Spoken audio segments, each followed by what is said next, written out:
George has been sensational as a Raider passing the ball, and Napoleon Kaufman was beyond sensational running it last week. 40-year-old Warren Moon has stabilized the Seattle offense, and Cortez Kennedy, a 6-time Pro Bowler, anchors the defense. Good afternoon, everyone. Don Criqui with Jim Mora. The Raiders feel their season probably turned last week with the win over Denver, and now the Raiders have a big play run offense instead of the usual big play pass offense, Jim. That's right, Don. 3 weeks ago, they played terrible against San Diego. They had a bye week the next week. Joe Bugle put him through some very intense practices to get him Raider tough and Raider physical. He emphasized the run game, and it paid off. Last week against Denver, Napoleon Kaufman ran for 227 yards, an 8.1 per carry average. That's outstanding. John Elway said after the game we had a chance to put a dagger in the Raiders. We did. Now they're back in the race, and so are the Seahawks, who've won 4 of their last 5 games. They've done it with a very good defense after giving up a lot of points early. They've been strong defensively. Yes, the first 2 games they were horrible on defense. The last 5 games they've been superb. You can see the comparison there. One other important stat: first 2 games they gave up 7 touchdown passes. The last 5 they've only given up 1. So we're almost set to go at the sold-out Kingdom. Now we're going to go back to New York, where Greg Gumbel is standing by. Here's Greg.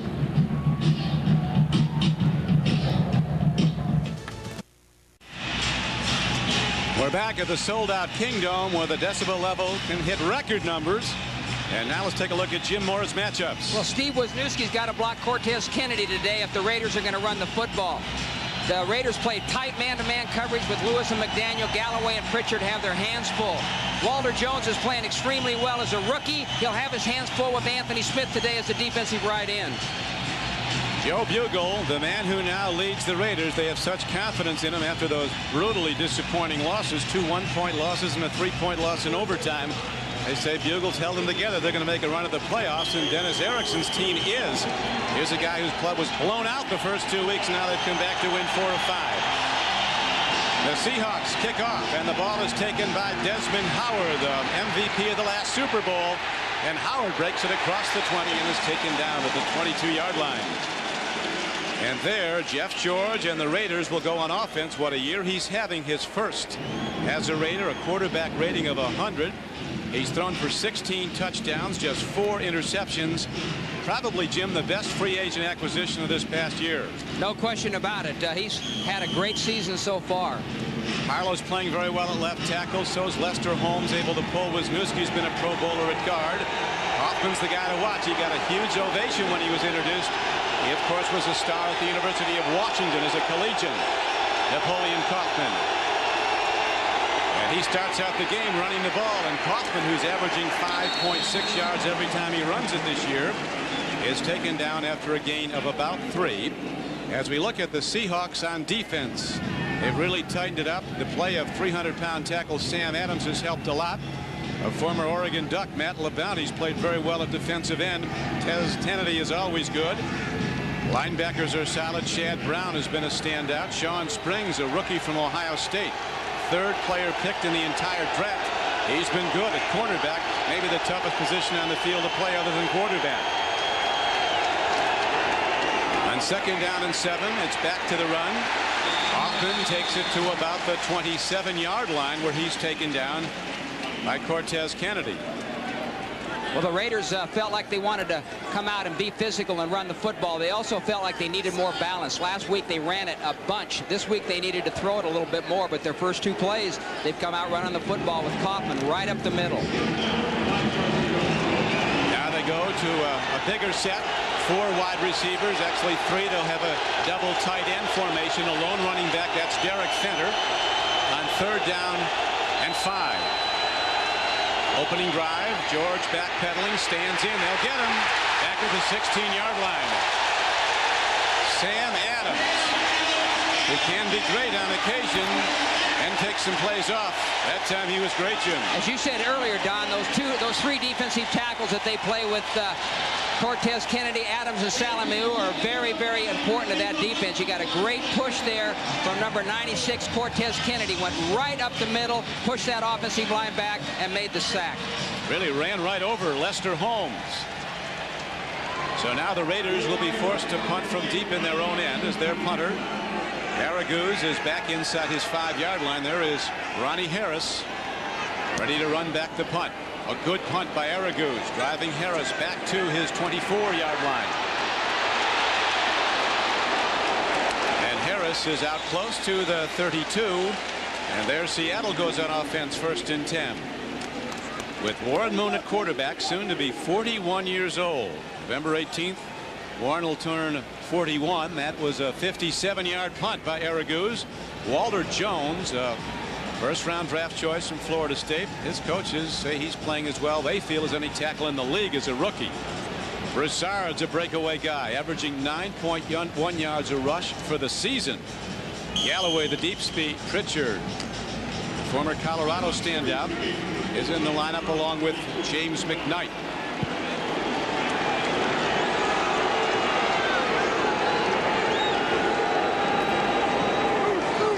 Warren Moon sets his team on 1st down and 10. Swings it out. Ball is taken in. Broussard breaks it on the far side. He's out across the 40-yard line. He needed 10 on a 1st down play for a 1st down. He got 11 before Albert Lewis, the 15-year veteran at quarterback, ran him out of bounds. Darrell Russell, the number 2 pick overall in the last draft, starts at defensive end. Russell, Maryland, a former number 1 pick overall back in '90. He starts at defensive tackle next to him. Linebackers have been saddled. A lot of experience at the corners. McDaniel's a 10-year veteran. And Albert Lewis, a 15-year veteran. Warren Moon on 1st and 10. Triggers his throw and threads it right into his tight end, Carlester Crumpler. So the Seahawks throwing the ball on consecutive downs. Get the 1st down to the Raider 40-yard line. Well, the Seahawks have won 4 out of their last 5 by throwing the football on offense, and they came out here today in their first series. They've thrown on their first 2 downs. I fully expected them to come out in a 3 wide receiver offense, but they've come out with just 2 wide receivers, 2 backs in the backfield, but have thrown the ball both times. That one, Jim, was good for 18 yards to Crumpler. Moon pitching the ball, 1 setback again. Double tight end formation. And they go to the run, and a penalty marker comes in as Broussard bangs off a tackler, then turns it outside. And Broussard, who's not only one of the fastest players on Seattle, he's one of the fastest players on the league, in the opinion of Joe Bugle. Right. Joe Bugle said that when he came out as a senior in college at the National Football League scouting combine, they had him in a 4.42 40, which is that's really flying.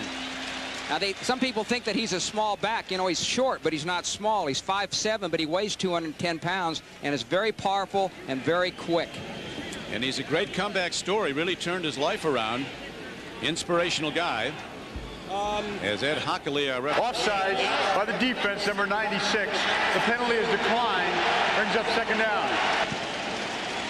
Darrell Russell, the rookie, starting at defensive end, the former All-American in Southern California, jumped early. And the Raiders were all concerned about the crowd noise being a factor for their offense. They were worried about false starts. Now they get a defensive lineman jumping early. That makes it 2nd and a yard. Broussard, hit by 3 Raiders, is taken down at about the 30-yard line. He might have enough for a 1st down. McLaughlin, at 320 pounds, was one of the lead tacklers.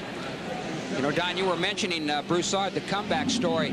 At age 10, he started using drugs and alcohol. He used marijuana. He drank alcohol, and it affected him throughout his life. About a year and a half ago, his wife and his daughter walked out on him. And he went to Dennis Erickson one day, and he said, "Hey, Coach," he says, "I need some help. I want to get my life squared away," because he'd been using drugs and alcohol up to that point. Denny Erickson referred him to a rehab facility on the eastern part of the state here over in eastern Washington. He went into the rehab facility, got his life together, and he's been sober ever since. His wife and child have come back. Everything's fine in their family, and he's doing great, and he's having an excellent year so far. Is he? 283 yards rushing, 9.1 yards a carry coming into the game. He personally beat the Tennessee Oilers here, breaking a 73-yard touchdown run and another for over 40 yards. Broussard was originally a number 1 draft choice of the Atlanta Falcons. Played collegiately at Washington State. Cougars having a big year as they continue unbeaten. They're down. foot. First back throw is Max Strong, the fullback. Raiders nail him, but he looks like he did get enough for the first down. Ball advanced just inside the 30-yard line of the Raiders. There's no score in the first quarter. 11:09 to play in it.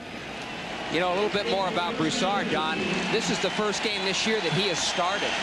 He was their number 3 back earlier in the year. He came in and had some outstanding games. He broke the game open against San Diego to give him a win. He had the 2 long runs, like you mentioned, against Tennessee. And today he's starting for the first time this year. You'll also see Chris Warren in the lineup. Another of their good runners. Lamar Smith is out for 4 weeks with a leg injury. On 1st and 10, Warren Moon stands in. The blitz is coming. He gets it away. Moon took a big shot as Mike Morton came from outside linebacker and slanted in, making a hard hit on Warren Moon as he released the ball. Here comes Mike Morton, number 50, from the left side of your screen. Right there, he's coming from the outside, and nobody blocks him. He's going to put the pressure on Moon there. The Raiders have not been, they're not really a big zone blitz team. The zone blitz is so popular in the league nowadays. The Raiders don't do a lot of zone blitzing, but they will blitz 1 linebacker along with their 4 defensive linemen to give you a 5-man rush. That time the 1 blitzer almost got there, but Moon did get it away. Incomplete. 2nd down and 10. Moon pitching off, and this time he goes over the middle to a guy they don't throw to much. Max Strong, the fullback, turning out of the backfield, and he's down to the 25-yard line. A gain on the play of about 6 yards. Warren Moon told us yesterday, Don, that because the Raiders play so much man-to-man defense, that a lot of times what that does is it puts a linebacker covering a running back. And he likes the matchup of his running backs on the Raider linebackers. And right there, they had a linebacker covering Strong, and he hit Strong for about a 5-yard gain. Yeah, Strong doing a good job getting the step on the linebacker as Moon again puts it up on 3rd down, swings it out. This is Broussard making people miss. James Trapp missed him, and Broussard with a stutter step move down the near sideline gets ahead for a 1st down and a 3rd down pass play. He's down to the 10-yard line. Again, we're talking about throwing to one of your backs. Now, this time, they have a strong safety, number 37, Trapp, right there, that's covering Broussard. But he's a little bit behind, a little bit late in his coverage, and they hit Broussard for a good gain. Trapp's got to get on him a little bit quicker than that. He beat Trapp. There's no question. A 15-yard gain on the play. So now Seattle challenges for the first score of the game. 1st and goal from the 10-yard line. Moon ready to throw again. McLaughlin in pursuit. Moon gets away, launches to the end zone, and Raiders are all over it defensively. And so it will be 2nd down and goal. You know, Bob Bratkowski, the offensive coordinator, told us yesterday, he said, we're doing everything well on offense. He's pretty happy with everything they're doing except our red zone offense. When we get down inside the 20, we've got to score more touchdowns. One of the problems has been turnovers in the red zone. They haven't turned the ball over a lot overall, but when they get down inside the 20, they've been fumbling the ball and throwing the interceptions, and this has kept them from getting in the end zone. They're moving the ball well now towards the end zone. Moon has hit 4 of 6 passes for 49 yards. On 2nd down, he goes to a draw play, and Broussard with a penalty marker down is taken down at about the 7-yard line. It looks like we might have a hold on the Seahawks. Again, you know, what they want to do when you get down inside that 20-yard line, you've got to be efficient. You can't fumble, you can't have penalties, you can't turn the ball over. You've got to be extra efficient. There were fouls by both teams on the play. Offsides by the defense, number 96. There was also holding by the offense, number 38. The foul is offset. Replay 2nd down. Seems like a push, but it wasn't. Seattle's beneficiary of that, not losing the additional yardage, which would come with a holding call. Right. There's no question about that, Don. Again, you've got to be efficient down here. You can't beat yourself in the red zone. Really important when you're down here. You got to, you know, if you continue to have to kick field goals, that's going to catch up with you eventually. When you get down here, it's important. Get in the end zone. If you have to kick a field goal, then the defense has done their job. Defense digs in as Moon on 2nd and goal from the 10-yard line. That's his offense. Moon with a drop and a throw. He makes a connection. Max Strong again, and good open field tackling by the Raiders as the 15-year veteran Albert Lewis makes the stop at about the 5-yard line. Warren Moon is interesting. When we talked to him yesterday, Jim, talking about the intimidation factor. He says it's usually early in the game the Raiders try to get to you. Right. You asked him, he said, do the Raiders still intimidate teams? And you said, yeah, early in the game. The key is to not get intimidated early. If you don't get intimidated early, then they ease up on that part of it. He says they won't intimidate us. Here's a big down now as the Seahawks looking to take it in on 3rd and goal from the 4-yard line. This play doesn't go. They'll have to try the field goal. 4 wide receiver set now. Lone back is Broussard. He gets the ball. And Broussard is stopped by the Raiders as their defense really tightens up. McLaughlin slowed him up, and then flying over the top was Eric Turner, number 42, who ran back that fumble recovery of Elway's 65 yards for a touchdown last week. Well, that was an interesting call because the Seahawks, for the first time in that series or in the game, they came in with their 4 wide receiver set. This is the set they opened the game against last week against Denver.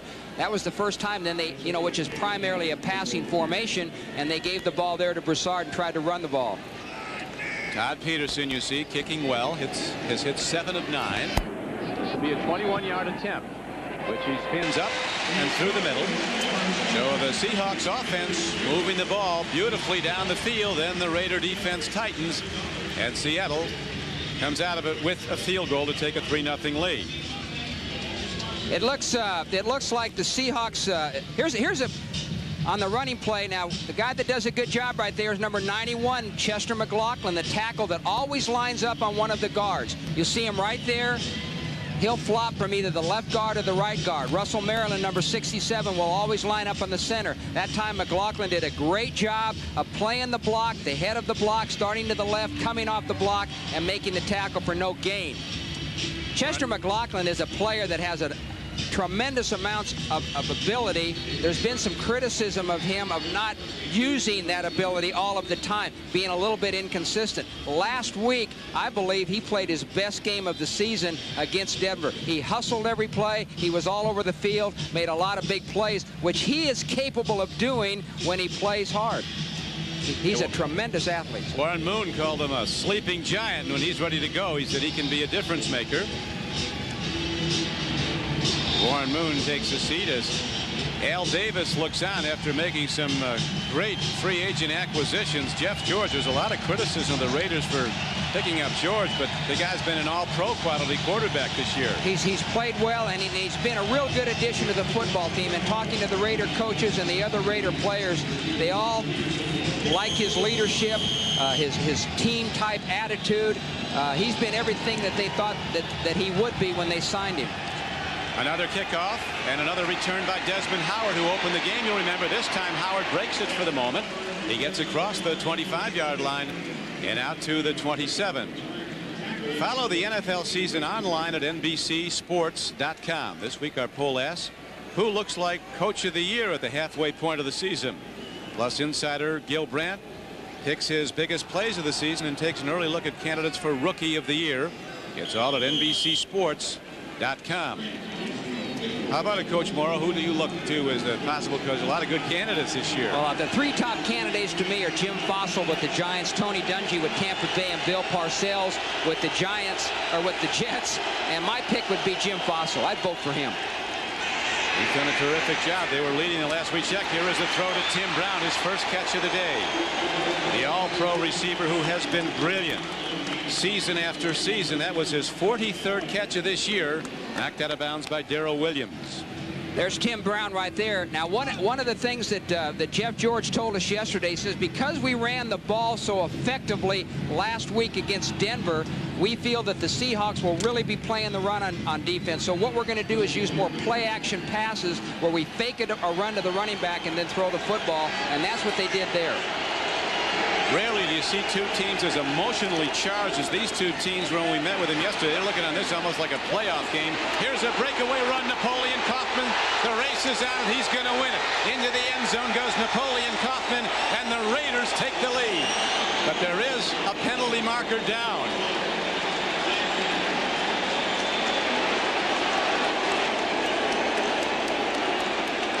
Offsides by the defense. Whoa, it goes. Penalty is declined. Touchdown Raiders. What a homecoming. You know, after looking at film of Napoleon Kaufman play against the Broncos last week, that run looked very familiar because all you could see was him breaking big plays. That's his 8th run of the season at over 40 yards. That's outstanding. A lot of teams don't even have a run over 25 or 30 yards by their team.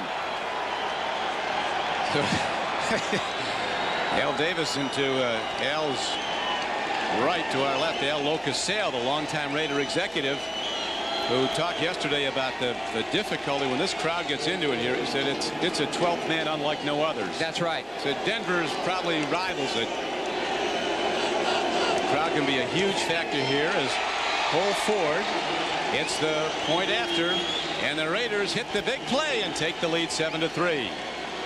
Well, take a look at the fullback, number 34, Derek Finner. He's going to block Chad Brown right there, puts him right on his back. That's a key block for this run. Then there's some missed tackles, and Napoleon Kaufman does an excellent job of getting through that Seahawk defense there for the long touchdown run. 55 yards he goes. Watch Chad Brown there, the All-Pro 94, the linebacker.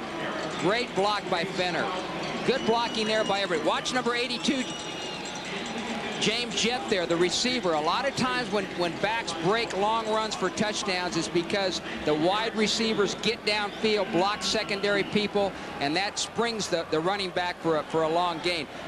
James Jett there, number 82, did an excellent job of blocking. Al Locasale told us yesterday, he says, hey, watch our wide receivers. They really do a good job of blocking. Jett, Tim Brown, Kenny Shedd. There's some of the big plays of Napoleon Kaufman, man. Now he's got that kind of explosiveness. You know, Joe Bugle told us, he says the thing that's most impressive about Napoleon Kaufman is his burst and his explosiveness. The Seahawk coaches said, we can't let him get in the secondary. That's where he gets dangerous. Well, he got in the secondary that time and went all the way for the touchdown. There's your Coach of the Year candidate, Jim Fassel. His Giants going to 6-3. A huge win for the Ravens as they go to beat the Redskins on the Skins home field. San Francisco goes to 7-1. Mariucci's got to be a Coach of the Year candidate. The young coach of the 49ers, where your son Jim coaches. He's done a heck of a job this year. Here's Ronnie Harris turning it outside, turning up and out across the 30. A marker comes in. It'll be a blocking foul against the Seattle Seahawks. Napoleon Kaufman's a terrific, upbeat guy. He just loved coming back here. He's from California. It is a foul against the Seahawks. We asked him yesterday, did you ever have a day like that, 227-yard day ahead against the Broncos? Oh, yeah, with the Huskies? Yeah. Well, they had a lot of them. I know. He's the all-time leading rusher for Washington. Holding by the receiving team during the return, number 34. 10-yard penalty, first down. He also holds the record for the Huskies for all-purpose yards. He had a great career there. You asked him yesterday, you said, what are your memories of being a Husky? He said one was in 1991 when we won the Rose Bowl and won the national championship, and I got a real kick out of one of his other memories. We look at the 100-yard rushers, what the averages are for the season. Terrell Davis, who John Elway says is the reason this is the best Bronco team he's ever played on, because he says Terrell Davis is the best running back in the NFL, and there's a good argument for that. They're talking about Napoleon Kaufman when they played Washington State, their arch rival. Those are the fans all started chanting when there was talk that he was going to leave early for the NFL.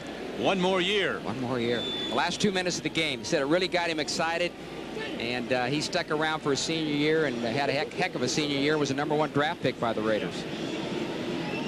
We can't identify. There's a player that is shaken up on the near sideline.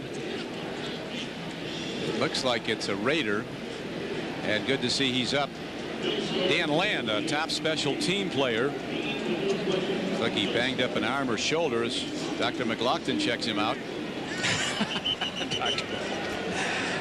You know, they feel like Chester McLaughlin is having one of his better years this year and has been more of a team-oriented guy and really a leader.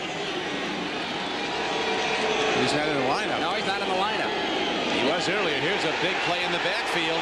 Broussard tries to turn it wide, and Mike Morton, who really came to the fore this preseason, a linebacker in his 3rd year out of North Carolina, has made 2 big plays. Here's Morton right here, number 50. Attacking the line of scrimmage when the run comes his way, hitting that gap. Excellent play by the linebacker. They've got 3 good linebackers. Fredrickson, Beekert and Morton. They don't get a lot of publicity because that defensive line and secondary gets so much publicity, but their linebackers are playing very, very well this season. Beekert was a key factor in the win over the Broncos last week. He had 12 tackles for the Raiders. Throw by Moon. Ball's in the air. Might have been picked. It was. And the interception, the Raiders get the ball.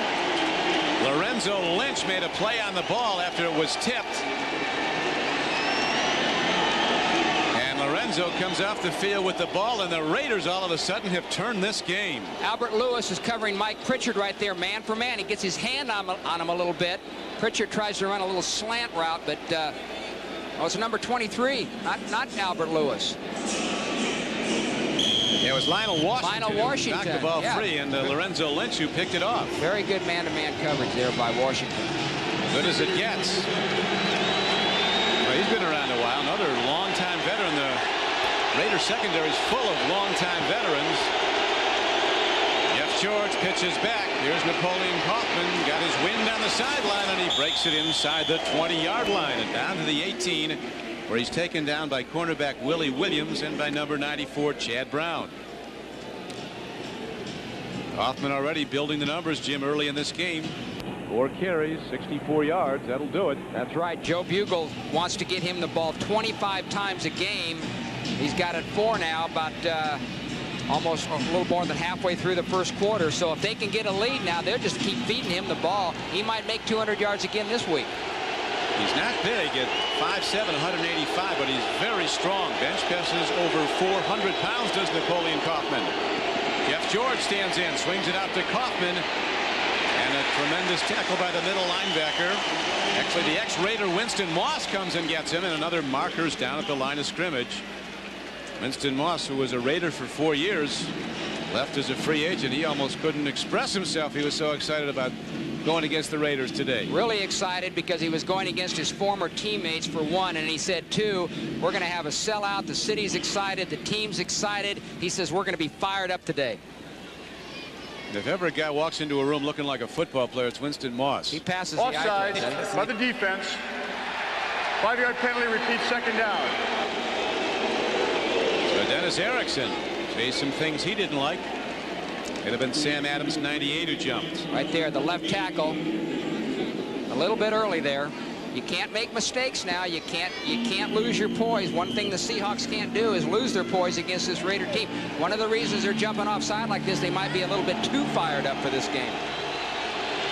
Raiders took the lead coming from behind on a 55-yard touchdown run by Napoleon Kaufman. Now after an interception, they challenge again. Here's Kaufman.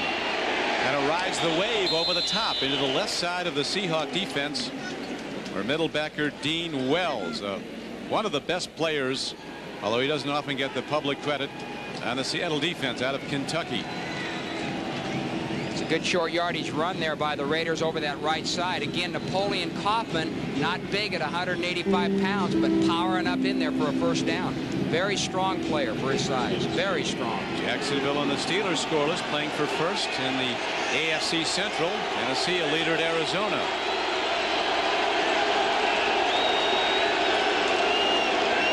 They're going back to the run, and Kaufman loses his footing on the artificial turf, trying to make a cut. You know George wants to throw the ball, Jim, but the play calls are coming in. Number 26 is the call.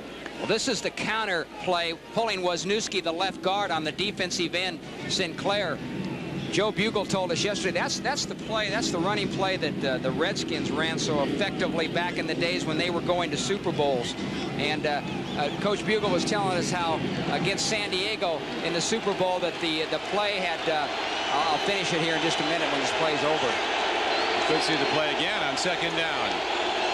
Jeff George stands in. They come with a 4-man rush. He takes a look, makes the throw, speeding towards the end zone, and going in is James Jett with his 7th touchdown of the season. So Jeff George gets a play call to throw the ball, and into the end zone the play goes, a 13-yard touchdown, and the Raiders take a 13-3 lead with the extra point coming up. Al Davis has got to be feeling pretty good about his football team right now. They took advantage of that turnover down there and got in the end zone. The Broncos have just beaten the Bills in overtime, 23-20. Broncos led that 20-0. Then the Bills came back to tie it. Cole Ford with the point after try knocks it through. And the Raiders with a quick strike offense take a 14-3 first quarter lead. Here's James Jett. He's going to come down and run a quick slant-in route right there. Number 27, Willie Williams, turns him over to the linebacker. The linebackers now has got to pick him up and follow him across the middle. Chad Brown, number 94, didn't do it that time. Seattle was in a zone defense. They took advantage of the zone defense down here in the red zone and got in the end zone. Not too many people in the league, even in the world, faster than James Jett, who won Olympic gold in the 4x100-meter relay at Barcelona, part of that winning team. And he goes into the end zone. 7 touchdown receptions this year for James Jett. And Jeff George has now thrown for 17 touchdowns. 4 interceptions is all that he's given up. A quarterback rating of just over 100. You know, the Raiders have always been a team that have gone for speed. And you mentioned that Jett was on that Barcelona Olympic team. James Trapp was also. Their defensive back was a member of that Olympic team. We welcome those of you who have been watching the Broncos and the Bills as Denver rallies and wins in overtime 23-20. Don Criqui with Jim Mora at the sold-out Kingdome in Seattle. Denver going to 7-1. Kansas City now 6-2. So the pressure builds on the Raiders and the Seahawks in the playoff hunt in the AFC West. A division that's often turned in 3 playoff teams and could again this year. Ronnie Harris is back. The Raiders were behind in this game 3-0 off Seattle's opening drive and a field goal. Then Napoleon Kaufman broke a 55-yard touchdown run. Then after an interception, Jeff George threw to James Jett for a touchdown. Ronnie Harris finds a channel outside, gets out across the 30.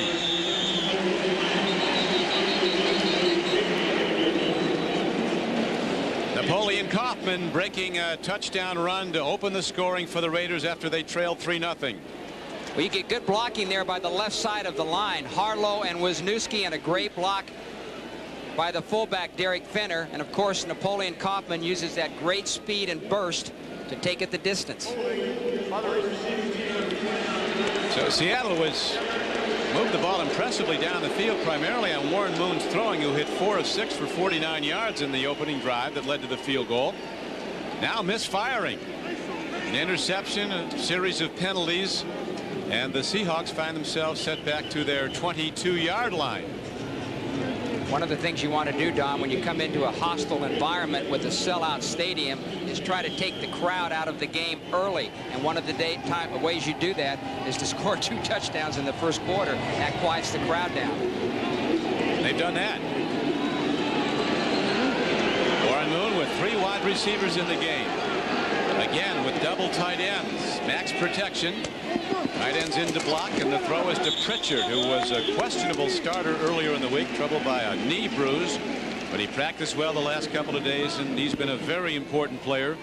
The former Colorado All-American makes his 31st catch of this season.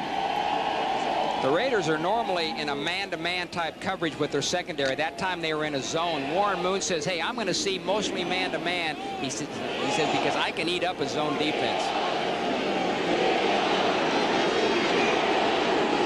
Chow down here now if he can do it. Raiders come with a blitz. They go to the run, and Broussard is stuck hard as Chester McLaughlin has been a wall in there. 320 pounds. Some speculation that the Raiders were looking to trade him before the deadline. He expressed his great delight that he was still a Raider. There's McLaughlin there playing over the left guard, Pete Kendall. And what he does is he slants to the inside on that play. He makes a good guess with that slant, a good defensive call by the defensive coordinator, and he makes the play. He's a very physical player in there. When he feels like playing, he is extremely difficult to block. He's a 2-block man. You need 2 guys to hit on Chester McLaughlin. On 3rd and short, Broussard breaks it into the gap, and he didn't get there. He needed a yard, and where the linesman's coming in, it's short of the 32-yard line. That's where he had to go with 1:33 to play in the first quarter and the clock running. 14-3 Raiders. Well, the Raiders, you know, have not been a good defensive football team so far this season. They're ranked 30th in the league, which is last.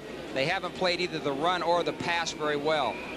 Last week, They played a lot better against the Broncos, and for them to be a playoff team this year and to continue to win, they're going to have to start playing better defense than they have up to this point. So far today, it looks like they got things going pretty good. Well, they, of course, gave up yardage in that opening drive, Jim, but then they really tightened up when they had the 1st and goal on the 10 and kept him out of the end zone. So a short yardage try is stopped by McLaughlin and the Raiders, and Rick Tootin comes out to punt the ball as Joe Bugle well pleased with his Raider defense today. Yeah, Joe told us yesterday, he said, you know, when early in the year when we were not playing good defense, especially against the run, he says, I was shocked. The first game they played against the Oilers, George had a great game against them, Eddie George, and he says, I was shocked that we played that poorly. He says, because coming out of training camp, he says, I thought we were going to be pretty good against the run. He said good run defenses usually go hand in hand with a team that has a good run offense because you practice against each other. Here's Tootin hitting the ball downfield. Desmond Howard at the 26. Cuts back near side, ran into one of his own guys, and again a marker comes in. Every kick return has seen a yellow flag. 1:10 left to go in the first quarter. And we'll sort this out now as Ronnie Harris, who returns kicks, also makes tackles covering punts. This time the Raiders had a holding call on the kick return. You know, one of the things they did in their bye week a couple of weeks ago was to get real physical in their practices. He said they came out on Wednesday and Thursday and hit hard, were very intense. Holding by the receiving team, number 57, during the return. 10-yard penalty. Oakland keeps the ball 14-3. down. The Raiders are in the lead with 1:10 to play in the first quarter. Back at the Kingdome, the Raiders hold a 14-3 lead. And on the left is Paul Allen, the new owner of the Seattle Seahawks, and one of his guests at the game, the tennis great Monica Seles. Paul Allen is a celebrated figure here in Seattle after there was talk of this team possibly moving. They're going to stay, and they're going into a beautiful new stadium that's going to be soon constructed as the pitch back goes to Kaufman, and he's run out of bounds at the 11-yard line. We see Denver bouncing back from the upset loss to the Raiders, winning in overtime at Buffalo after that long journey through the snow to get there. The Eagles rally and beat the Cowboys. The Giants go to 6-3. Baltimore with a must-win. Ted Marchibroda, their coach, had the Ravens and Pats hitting this week. San Francisco might be the Super Bowl team from the NFC again. Kansas City rising again at 6-2. Still no score with the Jaguars and the Steelers teeing it up at Pittsburgh. Jeff George looks to swing it out. When good move by George to knock it down as Mike Sinclair, number 70, looking up at that ball. If it came down in his arms, it would have been a Seahawk touchdown. Well, the Raiders had a screen call. They're gonna try to hit number 26 Kaufman out there in the screen to the right side, but Sinclair came blowing up in there and knocked the ball down. Now Jeff George did a good job right there of keeping Sinclair from catching it and scoring a touchdown. That's good reaction by Jeff George. Officials are huddling inside the 5. And we'll let Ed Hockley, is he going to make... It was a legal bat because the ball had been touched by a defensive player. No foul, brings up 3rd down. That it is an illegal play, and it's a loss of down. So they lose the down. That's the penalty there on that kind of a call. So it's now 3rd down instead of 2nd down. Ball positioned at the 12-yard line, illegal touching. 3rd down and almost 14. Jeff George shuffles it up.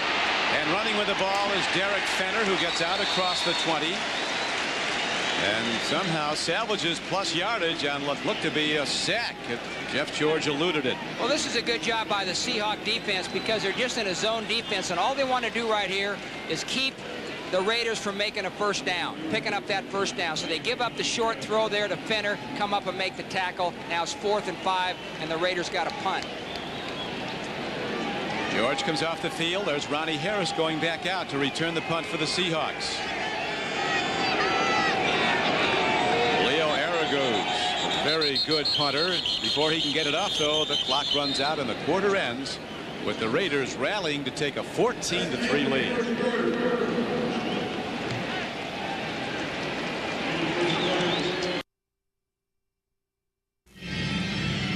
Last night in Game 6 of the World Series, Cleveland pitcher Chad Ojai was the unlikely hero at the plate. And we're going to take a look at some of the heroics of Chad Ojai shortly, as the Game 7 of the World Series is coming up tonight here on NBC Sports.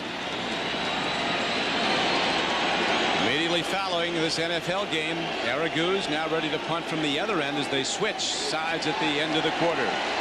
Opening play of the second quarter coming up with the Raiders a 14-3 leader.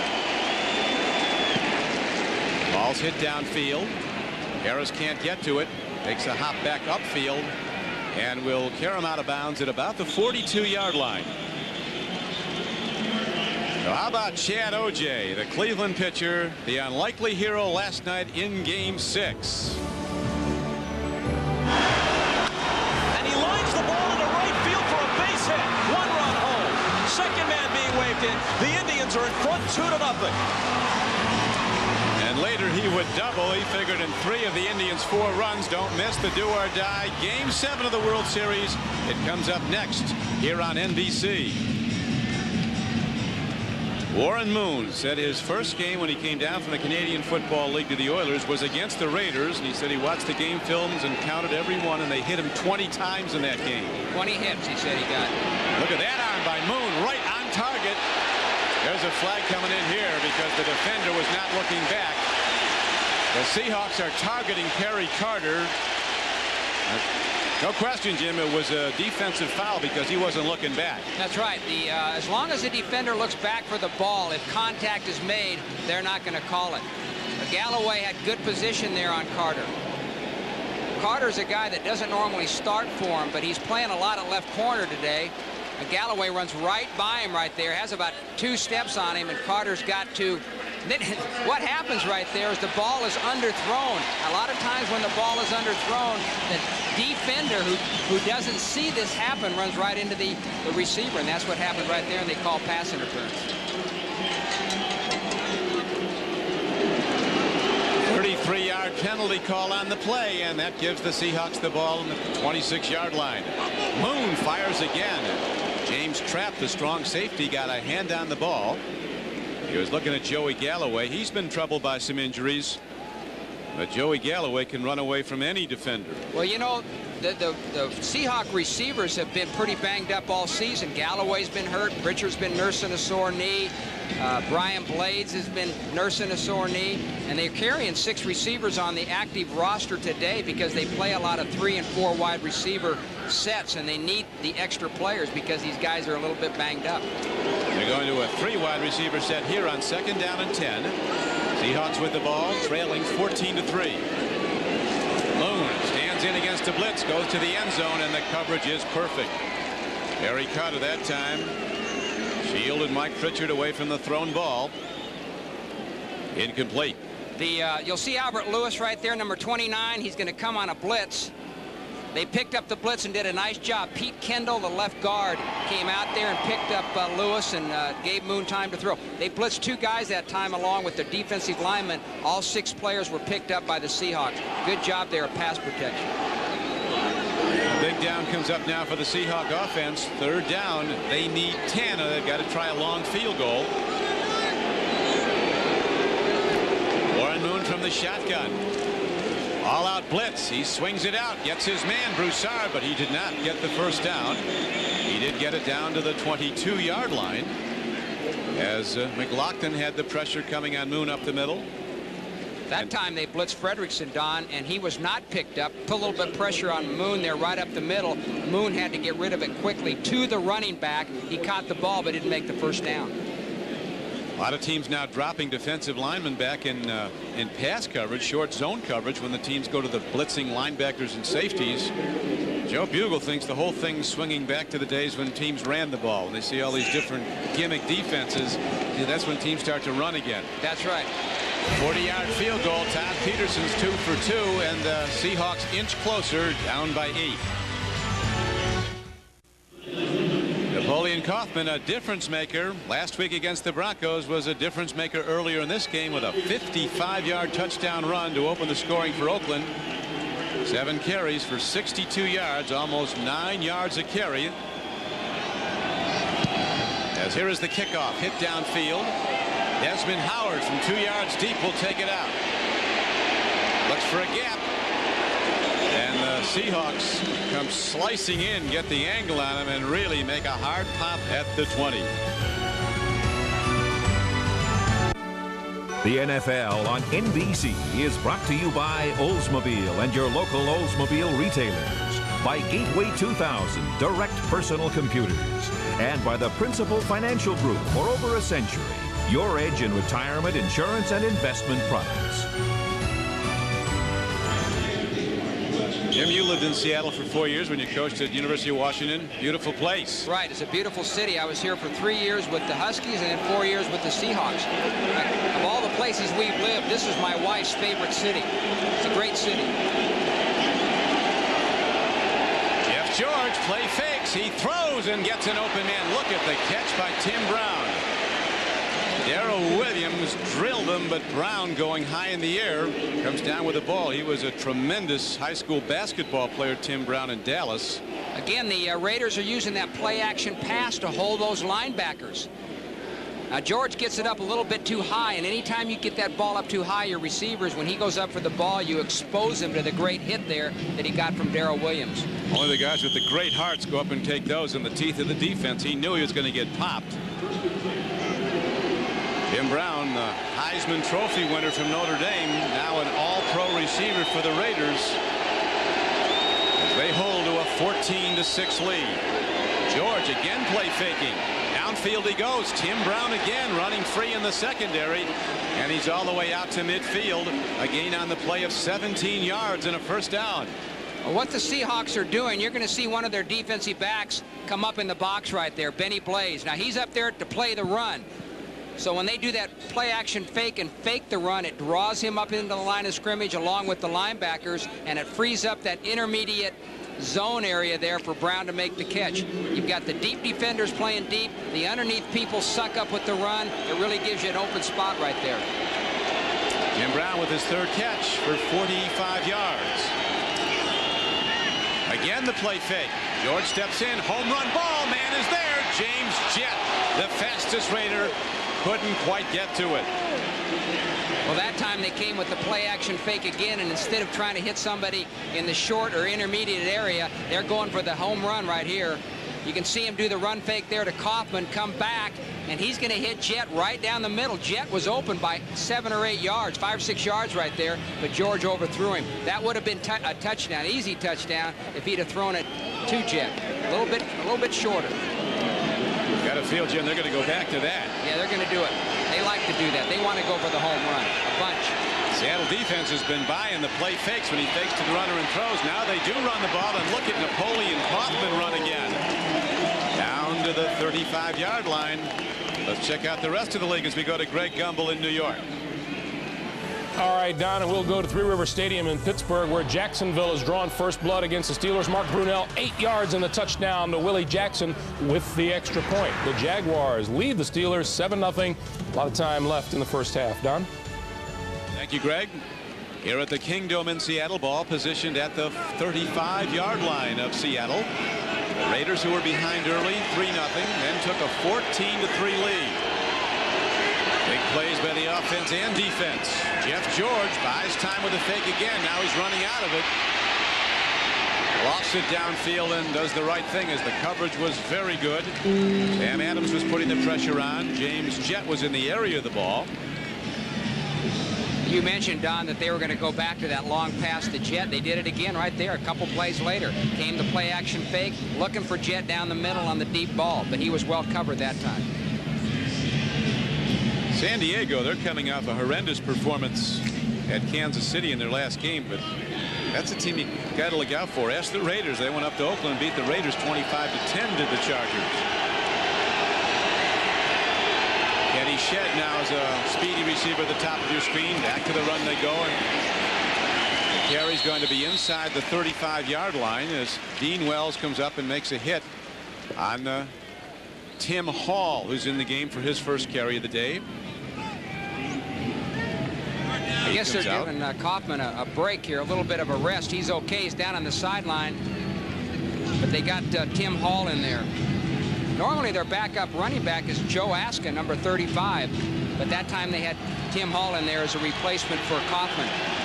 Last week against the Rams, the Seahawk defense held Lawrence Phillips to just 18 yards rushing and 9 carries. Kaufman already has 77 yards today, including the 55-yard touchdown run.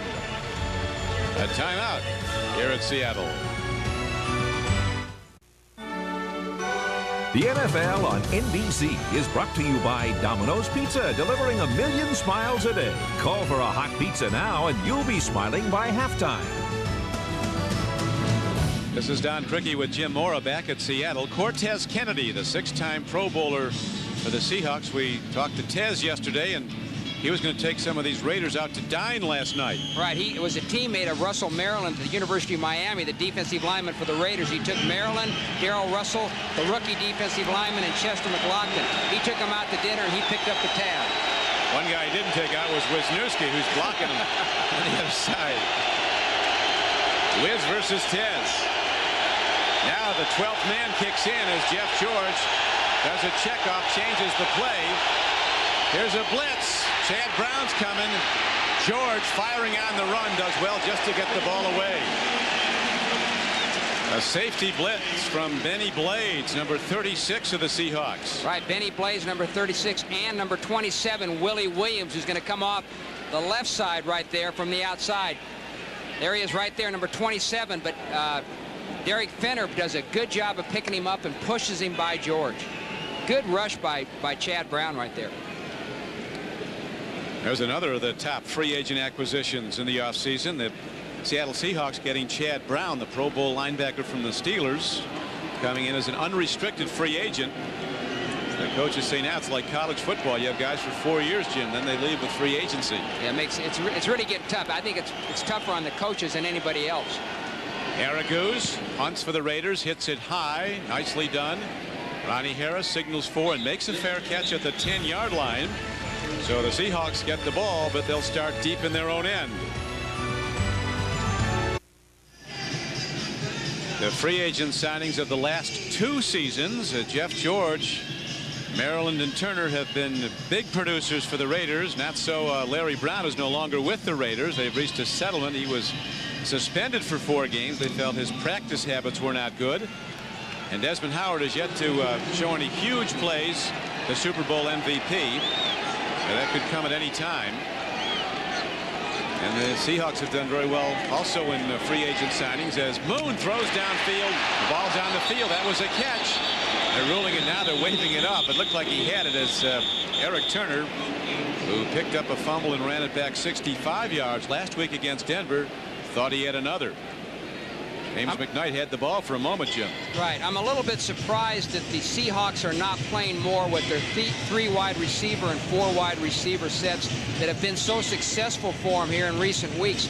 Again, that time they came out with 2 running backs, 2 wide receivers. They are throwing the football, though. These guys win by throwing the football. Warren Moon to those wideouts. They are doing that.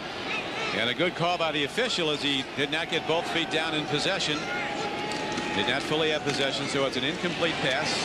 Chris Warren, the 2-time Pro Bowl runner for Seattle, whose playing time has been limited by the much better play of Broussard and Lamar Smith, gets his first carry of the day and gets the ball to only the 11-yard line. So that puts the pressure on the Seahawk offense, and particularly on Warren Moon. 3rd down and 9. Right, you know, Chris Warren has been their starter. This year they had a little bit of a running back controversy with Lamar Smith, Chris Warren, and then when Broussard started doing so well, he entered into that controversy. But last week against the Rams, Chris Warren was the 3rd guy to enter the game, the 3rd running back. He's in the backfield now, Chris Warren, as Warren Moon stands in, makes a throw, and what a beautifully thrown ball and catch by Brian Blades. Coming over the middle on 3rd and 9. Brian Blades is ahead for a gain of 15 yards and a 1st down. Brian Blades is going to come out here and he's going to run over the middle right there. Now Albert Lewis is covering him man for man, but Brian Blades gets a step on him. Warren Moon has good protection, is able to wait a little bit for Blades to get open and make the throw for a completion. The key there was the protection.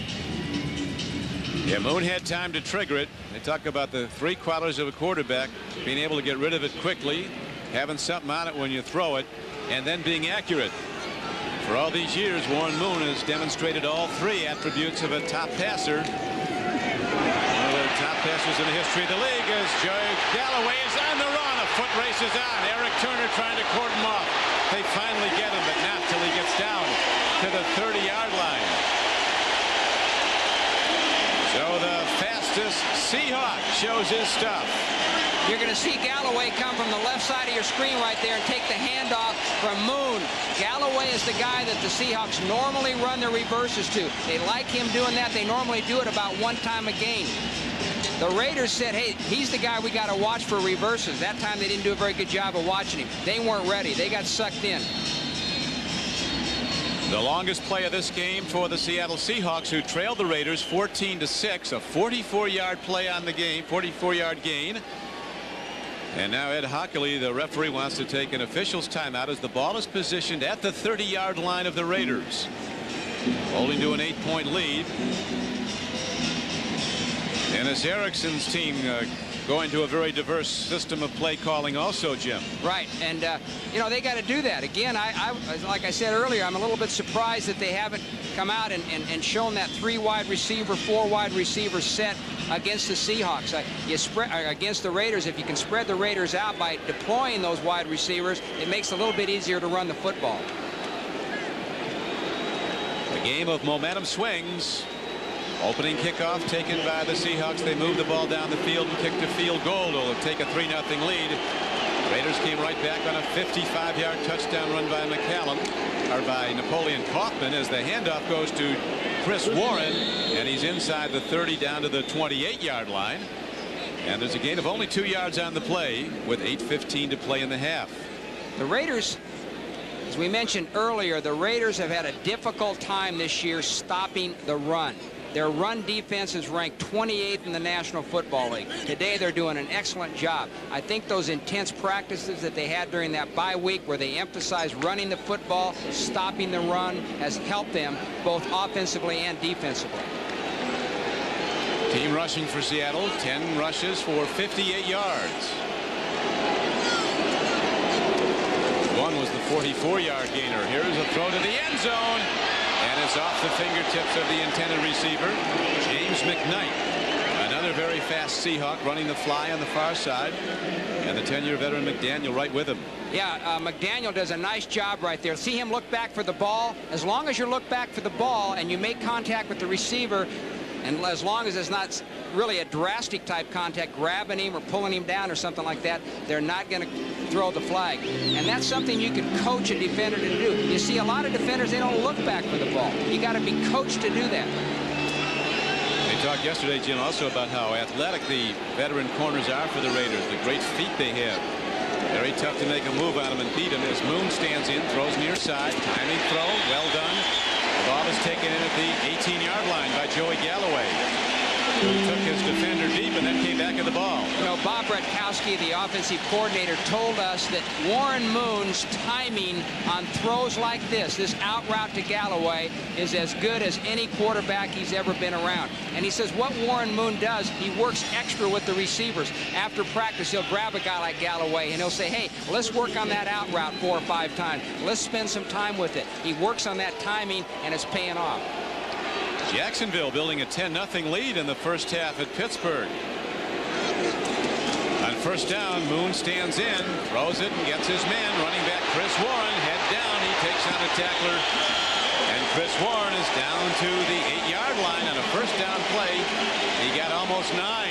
Run out of bounds by the strong safety, James Trapp. This is a screen to Warren, and it's an inside screen. You can see him fake the block, and then he turns around right there behind the line of scrimmage, and Warren gets him the ball. That's what happens on a screen pass. The running back steps up, fakes like he's going to block, then releases, and then he's got those offensive linemen that form a screen in front of him and go downfield and block the linebackers in secondary.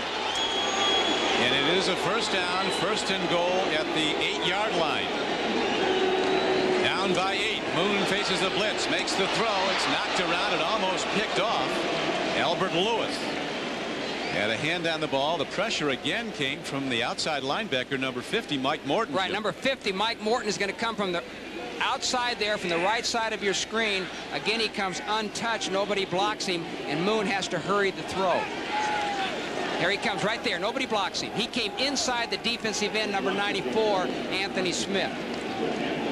Moon comes in with 6 touchdown throws into this game and 8 interceptions this season, a 76 quarterback rating. His coach, Dennis Erickson, says one thing you can be sure about with Warren, when he drops back, the ball's leaving in a hurry. He's tough to get to. Stands in, another timing throw, but he has to skip it in as one of the linebackers made a hit on him. It looked like Rob Fredrickson came from the outside and got a shot on him. That time Rod Fredrickson came from his left side. Right there, here he comes. You can see, oh, it comes from the right side there, number 53. Normally he lines up on the left side. That time he came from the right side. What the Raiders do, they normally rush with 4 defensive linemen and 1 linebacker. It's not an all-out blitz like 6 or 7 guys. It's just 5 guys, but they're doing it very effectively. The Raiders dig in on 3rd down and goal for Seattle. Raiders leading the Seahawks 14-6. And on this critical play, Warren Moon wants to be sure everybody's got it right, so he calls a timeout. Back at the sold-out Kingdome in Seattle, the veteran quarterback Warren Moon, who stabilized the Seahawk offense. They talk about the confidence he exudes, and it's picked up by all his teammates in the huddle. Unflappable. Setting up on a 3rd down and goal play. His team trailing the Raiders by 8 points, 14-6. Moon fires, gets his man, touchdown. Brian Blades. As Warren Moon, just before he was hit and hard, threads a tight spiral, the only place he could put it to get a completion, and it's good for 6.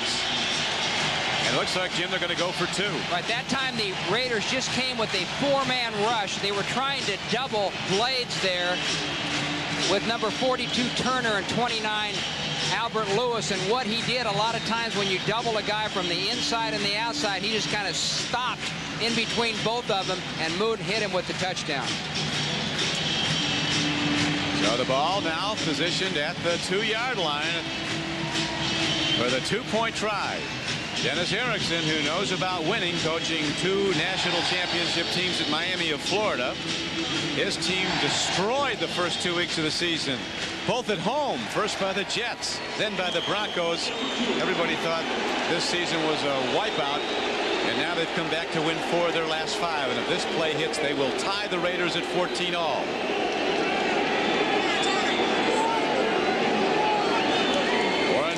Takes a look against the blitz. He throws. It's not close. The defense was all over Mike Pritchard. He could not get free, and Dennis Erickson wants a flag.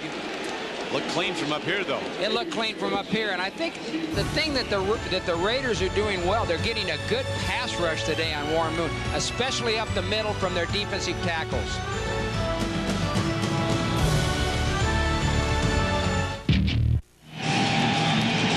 It's now a 2-point game. Seattle scoring, but missing the 2-point conversion try. And now the famed 12th man at the Kingdome kicks in.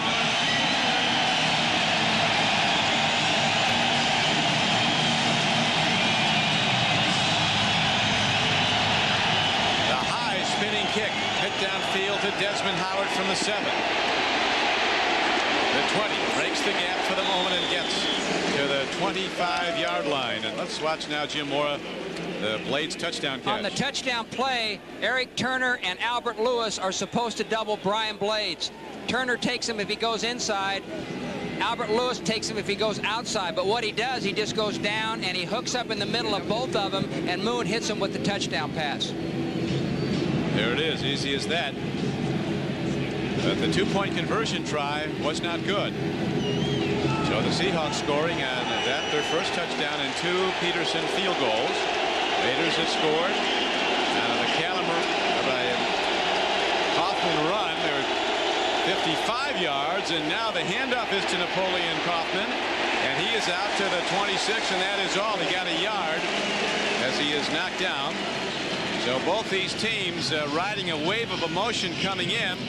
They both felt that this game was critical to their chances to make a run at the playoffs, particularly, Jim, with Kansas City and particularly Denver doing so well right now in the AFC West. All right, if one of these teams want to make a run at the playoffs, and it's getting to the point in the season where you can start talking playoffs, this is a critical game, and especially for the Raiders. The Raiders can't be 3-5 and think they got a legit chance at the playoffs. They've got to win this one. Trying to build their lead. There is a sack as that time Jeff George, who's done so well play faking the handoff to a runner, then throwing. This time the Seahawk pass rushers didn't buy the run fake, and they get the quarterback. Well, here comes Kennedy from the tackle position. He comes around Adams. Adams goes first. He comes around. It's a little game there, a cross game by the two tackles. The Raiders fail to pick it up. Watch Adams go inside. You'll see Kennedy come around from the right side. Just a crossing game between the two tackles. The Raiders don't pick it up, and Kennedy gets the sack. Cortez Kennedy rushing the passer. Lincoln Kennedy of the Raiders, one of the pass blockers as the handoff goes. And it's Derek Fenner running with the ball. Ball on the field. It goes out of bounds. And it was last in possession of the Raiders, Fenner, so they'll keep the ball. But they're well short on a 3rd down and 15 play, and they have to punt the ball back to the Seahawks. The Raiders run a draw play to Fenner. The Seahawks defensive linemen get upfield, so it's a good gain, but they make a good hit. Sean Springs, 24, makes a good hit there on the tackle, knocks the ball out of there. No matter what kind of a hit you get as a running back, you got to find a way to hang on to that football. Seahawks almost coming up with a big turnover. You'll recall the Raiders had one earlier, the interception down at the Seattle end of the field inside the 30 that they soon turned into a touchdown, their second of the day. 14-12 is the score. The Raiders lead the Seahawks, but Seattle's about to get the ball. Harris is back. Araguz punts an end-over-end punt. Sometimes tough to field. Harris does it nicely and then breaks it open on the far side and gets to midfield. Finally run out of bounds on the play by Tim Hall, but good field position for Warren Moon when we come back. Next Sunday, exciting NFL action continues at 12 noon Eastern, beginning with the NFL on NBC. Some of you will see the Raiders take on the Carolina Panthers at Charlotte. Others will see the Patriots go against the Vikings. Most of you will see the Seahawks travel to Denver to face John Elway and the Broncos, who won again today. It took overtime to do it at Buffalo. Check your local listings for the game in your area. That's more NFL action next Sunday at 12 noon Eastern time on NBC. Warren Moon, soon to be 41 years old, at the controls of the Seattle offense. He was to be a backup here, but the starter John Freeze was injured, fractured a thumb in the opening loss to the Jets. Has not played since, although he's due back any time. John Freeze, but they're going to stay with Moon when he does come back. Winning 4 of their last 5. Here's a swing pass, and Chris Warren at 230 pounds, still with a lot of sprinter speed, breaks it up the sideline. And he's out of bounds at the 41. What you've got here is you've got number 42, Chris Warren, on a swing pass to the left, and he's matched up on number 50, Mike Morton, a linebacker. Normally a back's going to win that battle, as Warren did right there. Gain of 8 on the play. Second down, a long 2 with the ball is positioned.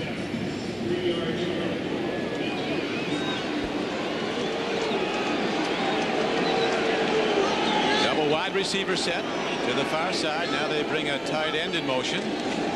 As Moon stands in, here comes the rush. The heat is on, and Warren Moon fires and makes a connection downfield. Coming up with the ball is James McKnight. He's not done. He's going in. It's a touchdown for the Seahawks.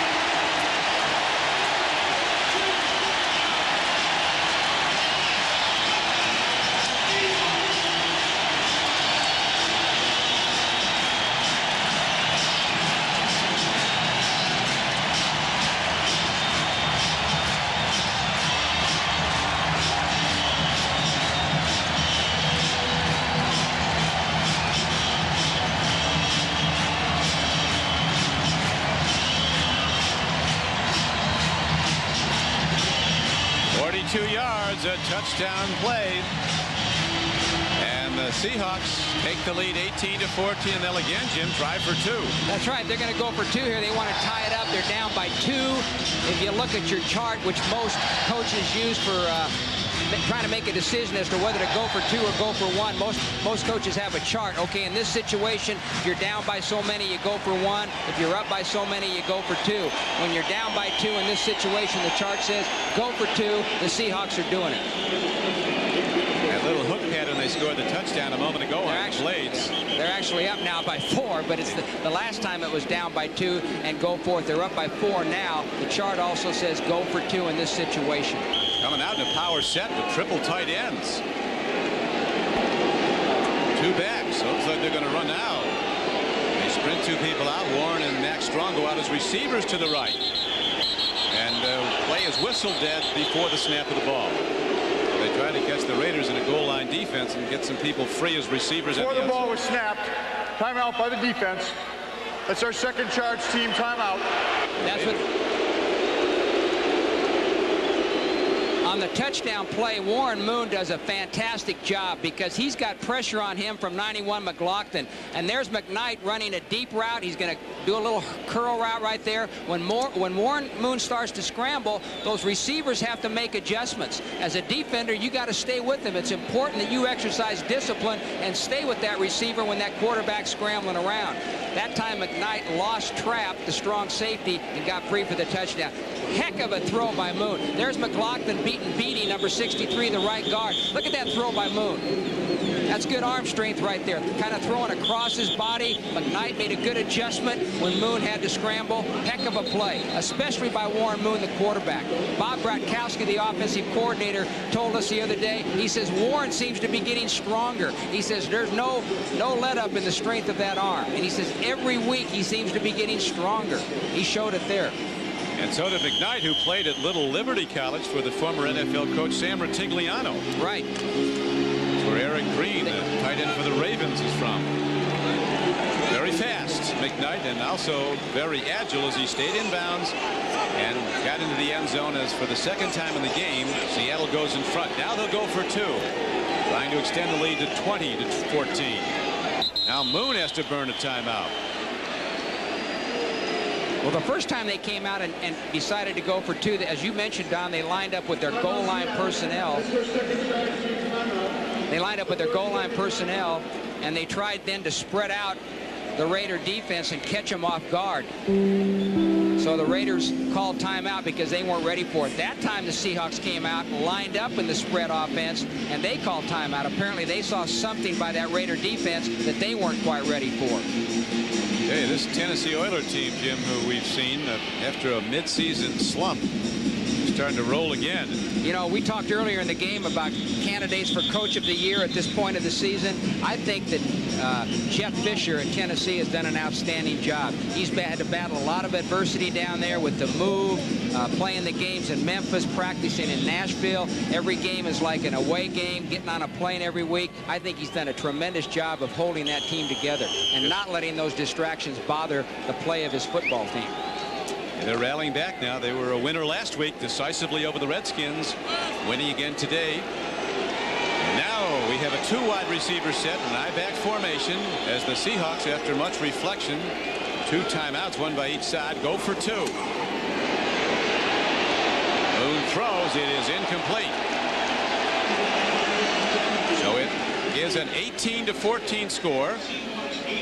Bob Fredrickson was coming hard on the play, putting pressure on.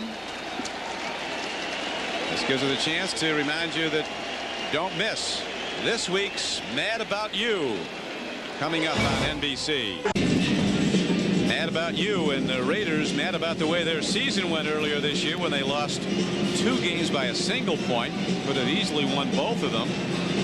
Then they lost in overtime to the Oilers. That was on opening day. So they were devastated by 3 losses by a total of 5 points. All right. Well, both these teams have started the season out 0-2 and with some very tough losses. The Raiders with some close losses, and the Seahawks got blown out. But both of these teams, to the credit of the players and the coaches, have battled back to right now being able to talk about possible playoff berths. The kickoff hit high downfield as the Seahawks have come back to take the lead 18-14. And again, Desmond Howard. Howard runs right up the back of one of his own guys and is knocked down at the 24-yard line. Coming down to make the tackle on special teams was linebacker James Logan of Seattle.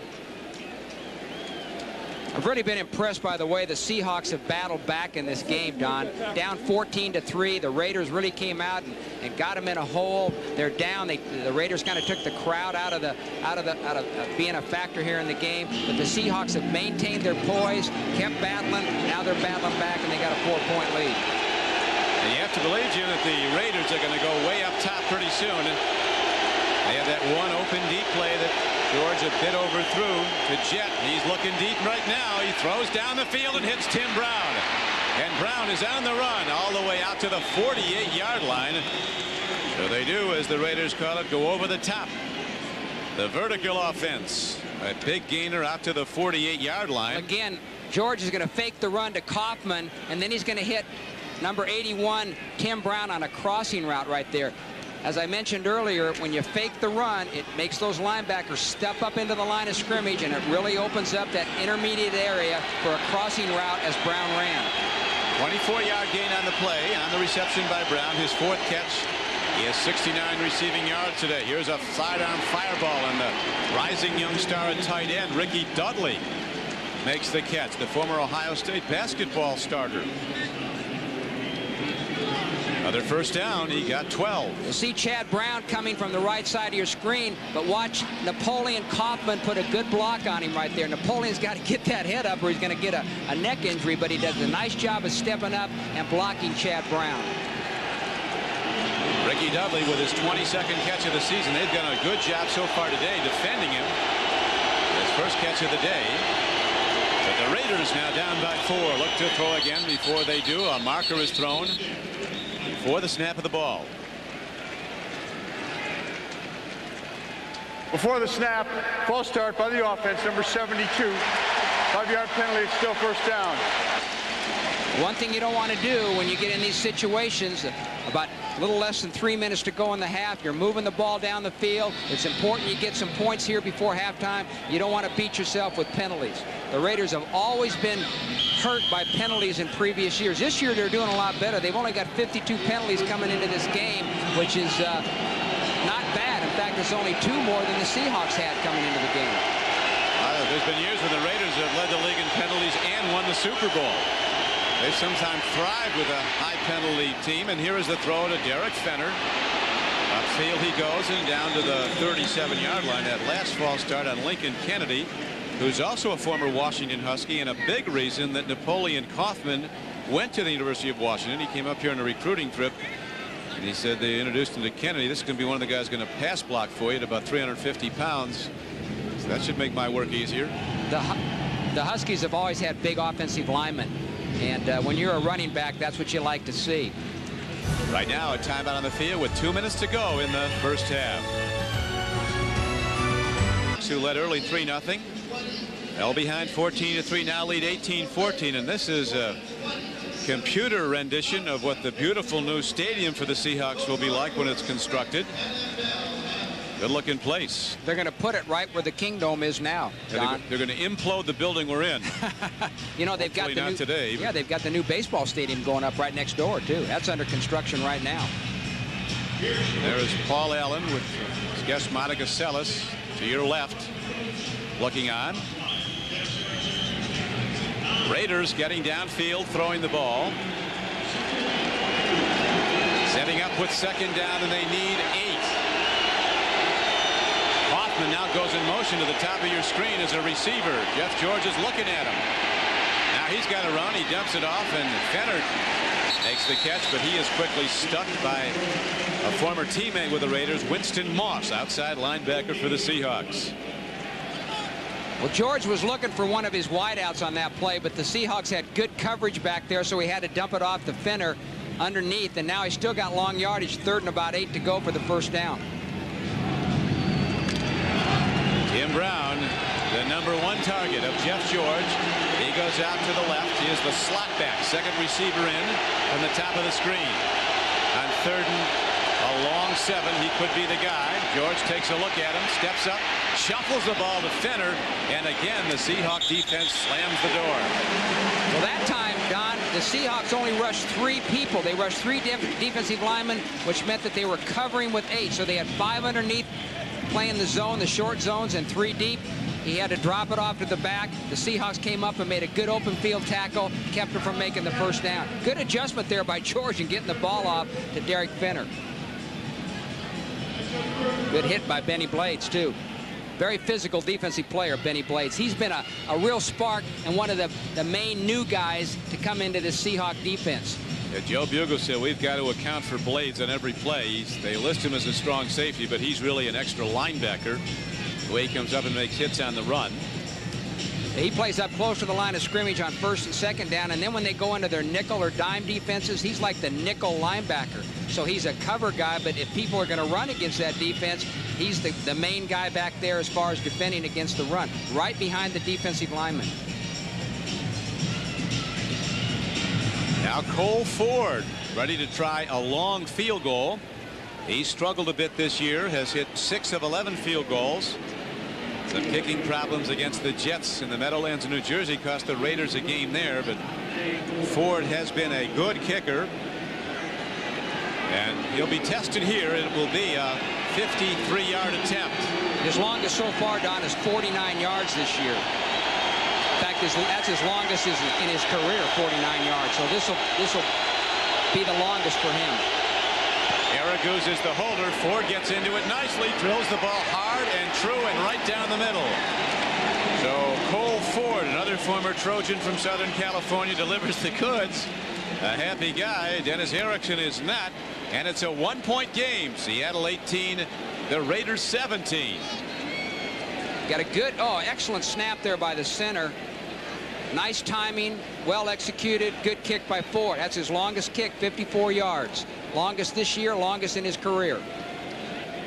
That was a big kick. That just puts him within 1 now of the Seahawks. Gives them a little momentum here going into halftime.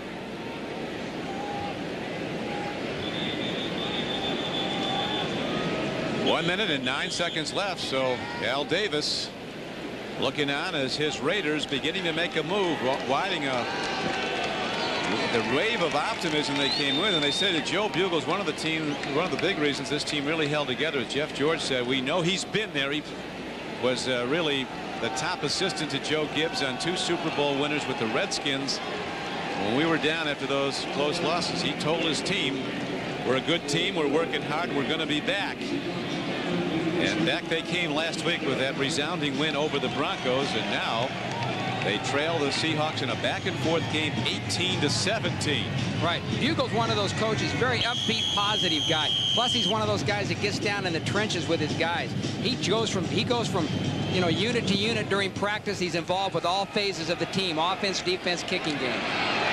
And now the kickoff. Ronnie Harris brings it back and gets to the 25-yard line, where the tackle is made by Lorenzo Lynch. The Domino's Pizza NFL on NBC halftime report is coming up with Greg Gumbel, Sam Weich, and Chris Collinsworth. Scores and highlights.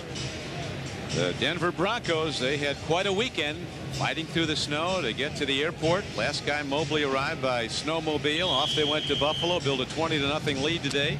Bills came back and tied it, and the Broncos win in overtime, 23-20. They go to 7-1 on the year. Let's see what Warren Moon and the Seahawk offense can do with 1:03 to play. Near side throw. Broussard catches and gets out of bounds, stopping the clock after a short gain. Albert Lewis covering on the play. Right. Albert Lewis does a nice job of coming up there and keeping Broussard from getting very much of a gain. It looks like the Seahawks, they're going to try to get some points here. They got a minute left. They got about 75 yards to go, but they're not going to sit on it. They're going to try to get some points here before the end of the first half. And as Erickson told us yesterday, as to what he knew about the Raiders over the years, he said, when I was a college coach, all I knew was what I saw on Sundays, and that was they used to win all the time. Right. As Broussard turns it upfield, breaks it, and does the right thing as he gets out of bounds at the 40-yard line. There's also a marker down at the 30, and the signal is against Seattle with 54 seconds to play in the first half. That's a costly penalty for the Seahawks because they had a good gain of first down, got out of bounds and stopped the clock. Holding by the offense, number 87. 10-yard penalty, repeat second down. Well, 87 is the tight end, Carlester Crumpler. Top of the screen, right there. He's going to come out and he's going to block Lorenzo Lynch, the strong safety. And what he does there is he grabs him right there as Broussard comes by. He gets a little hold there on Lynch. The official saw it, made a call. I'm not so sure that that was the best call in the world, but he made it. It's an official call now that has been made, and the fastest Seahawk Galloway is in the lower portion of your screen. But they now apparently are going to go to the run again as they do to Chris Warren, and he gets out of bounds at about the 32-yard line. They're going to run it out. Not wanting to risk a turnover with a downfield throw, or is Warren Moon going to pump and go deep? Well, I think now with 48 seconds to go in the half, which is, you know, a little bit of time here, they got the ball on about the 32-yard line. I think they take a shot. Well, it would give them a huge advantage if they get in long field goal range and go up by 4 at halftime. I think you take a shot right here.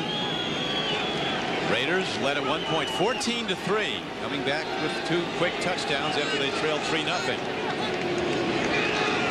Warren Moon's ready to take a shot. Fires near side, but comes in low. Looking at Galloway. The ball was tipped, and running down the field is Lionel Washington. It's a live play, and Washington goes in, and the signal is touchdown. The ball was tipped up, and Lionel Washington comes up with it. Well, you talk about a turnaround right there.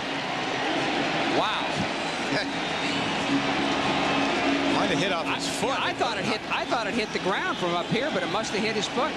Fisher was right there looking at it. Watch this. Hits Galloway's foot, I think. There's Galloway. Washington's covering him. Got excellent coverage. Galloway makes an out cut right there. Is open. The ball must have hit his foot. I thought it hit the ground. Good alertness there by Washington. There it is. Hits his ankle. I tell you, Ronaldo, the Brazilian soccer player, couldn't do that. That's unbelievable. Oh, look at that. Yeah, hit the inside of his right leg right there. Actually, a trick shot. And Lionel Washington, who we were told yesterday by Warren Moon was a guy they were going to go after today. Well, he goes after them and runs it back into the end zone, and the Raiders take the lead. Yeah, Moon can't believe it. Cannot believe it. It's unbelievable. I've never seen anything like it. Have you? No, I haven't. And, you know, Moon just kind of stood there. I think he thought it hit the ground, too. I thought he thought it was an incomplete pass. I think a lot of the Seahawk offensive players did. They just kind of stood there. They made no effort to go tackle Washington. Some more great camera work by our NBC crew. Might be the replay of the year there as the ball skips off the heel of Joey Galloway, and Lionel Washington runs it in for the go-ahead touchdown. So the Raiders again take the lead now, 23-18. They're up by 5. Before the snap, false start by the offense, center, 5-yard penalty, retry. Now they're going for 2, Don, and again, looking at the chart here that coaches use as to when you go for 2 as opposed to when you kick the extra point. My chart here, the one I used when I was coach at the Saints, says up by 5, which they are, go for 2, and they're going for 2.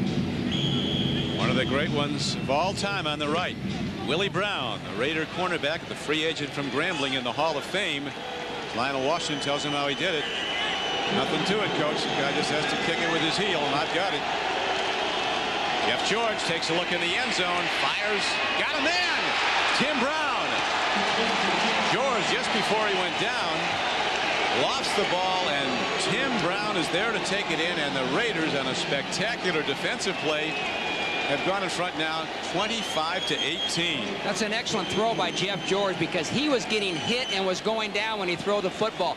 Good pressure there from the 2 defensive tackles. Sam Adams, number 98, putting a good hit on George. I don't think George even saw the receiver. He just threw it up there. Tim Brown gets open there in the middle, gets behind those defenders. Good play by Jeff George. If in doubt, that's a good place to go, to number 81. He's the guy he looks for down there. You know, we asked him yesterday, we said, hey, don't you kind of look for your tight end down there in the red zone? He says, heck no. The guy I always look for, no matter where the ball is Tim Brown. He says, I look for him first. If he's covered, then I'll go to somebody else. People forget that Tim Brown, the Heisman Trophy winner at Notre Dame in '87. Caught only one pass in '89. He went down with a knee injury that required major surgery. Now he's come back to have a series of years that have been some of the greatest in modern football history for a receiver. Every year he delivers the goods. And I think this year with Jeff George as the quarterback, I think it might turn out to be, if the Raiders continue to win, I think it might turn out to be Tim Brown's most productive year, because he's got a quarterback now that can really get the ball to him and wants to get the ball to him.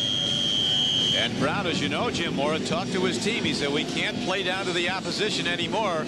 Last week's win over Denver doesn't mean a thing unless we come up and back it up in Seattle. Here's Ronnie Harris running the kickoff back for the Seahawks. He breaks into open field for the moment and is finally taken down. That's why you can't see this play enough. The Seahawks never want to see it again, but watch this. This is one of these plays as an offensive football team like the Seahawks. There's not a whole lot you can do about it. It wasn't a well-thrown ball. I think most of those Seahawk players just thought it was an incomplete pass that had hit the ground. So they don't respond and get over there and try to make the tackle. The only one that did there was Pete Kendall, the left guard, number 66. It's also some good officiating work, as the side judge there was looking right at the play and saw him skip off, as did our NBC cameraman who got it. And there they go into the end zone with Lionel Washington on the payoff end. Now Warren Moon hands off and Broussard runs wide, gets some room, and he is stuck in hard by Eric Turner, a former UCLA Bruin, after Turner ran back that fumble 65 yards for the touchdown last week against Denver. His teammate Russell Maryland said, I never knew he was that fast. And one of his teammates said to Maryland, that's why he was picked number 2 in the whole draft after you back in '90. That's for sure. You know, that was Lionel Washington's 37th career interception. That's pretty impressive. First half's been pretty impressive. It's been like a highlight reel as the Raiders, with a 14-3 lead, then fall behind and rally back to take a 25-18 halftime lead. And now we're going to go to New York, where Greg Gumbel is standing by. 25-18, the Raiders rally from behind a second time to take the lead at halftime. Don Criqui with Jim Mora. 2 Seahawk turnovers, bizarre as they may have been, have led to 15 Raider points, and them taking the lead in a game that both teams feel is critical. That's right, Don. You know, there's not a whole lot you can do about some of those plays, like that last play where Washington gets the tip ball off the ankle. It's as a coach and as players, you say, well, what can I do? You can't do a whole heck of a lot about it. Moon could have had a better pass, but from then on, it's just the luck there. The Raiders were lucky and the Seahawks were unlucky. Big time. And so now we're ready to start the second half of play, as Warren Moon, he was shaking his head. I mean, he's seen everything in his many years in the NFL, 14 years here. This is his 20th year in professional football. You remember he played 6 years in Canada. He led Edmonton to 5 Grey Cup championships. And I don't know anybody, there's people talking in the press box here at halftime that have been watching a lot of NFL football for a lot of years. Nobody's ever seen anything comparable to that. I haven't, and I've seen some crazy things happen. Here is the kickoff by Ford, hit downfield. Coming back with the ball now is Ronnie Harris. And a marker goes down, as does Harris at the 22-yard line. A couple of markers are fired in. Lead tackler on the kick coverage was Lorenzo Lynch, who you'll remember had an interception, one of the 2 interceptions earlier. A tip ball that led to the Raider touchdown. It always hurts to get a decent run back. They got a run back here, and they kick off back to the 20, and now it's going to be set back either at the 10 or inside the 10 because of the penalty here on the Seahawks. It just makes that field a little bit longer. Makes it a lot longer. As we look at the Coors Light halftime stats, Seattle with a decided advantage in overall yards, over 50 yards more, and much more passing yards. But the yellow 2 is the number. That's right. There's the one that is the difference in the score. And as it happens very often, the takeaway giveaway ratio has a direct impact on the outcome of a game. Does it? A lot of coaches will tell you that's the first thing you look for if you want to see who won, if you don't see the score. I believe it is. I've always felt that way. It's back to Chris Warren, and he runs hard to the 21-yard line. A first down carry is good for 10.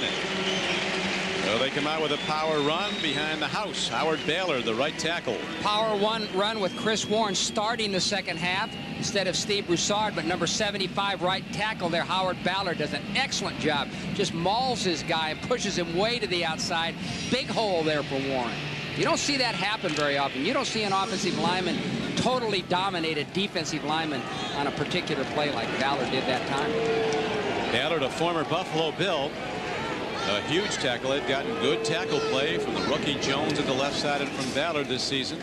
Here's a nice throw, but a drop at the 29-yard line as James McKnight, who's been in the end zone once today, looked to run before he made the catch.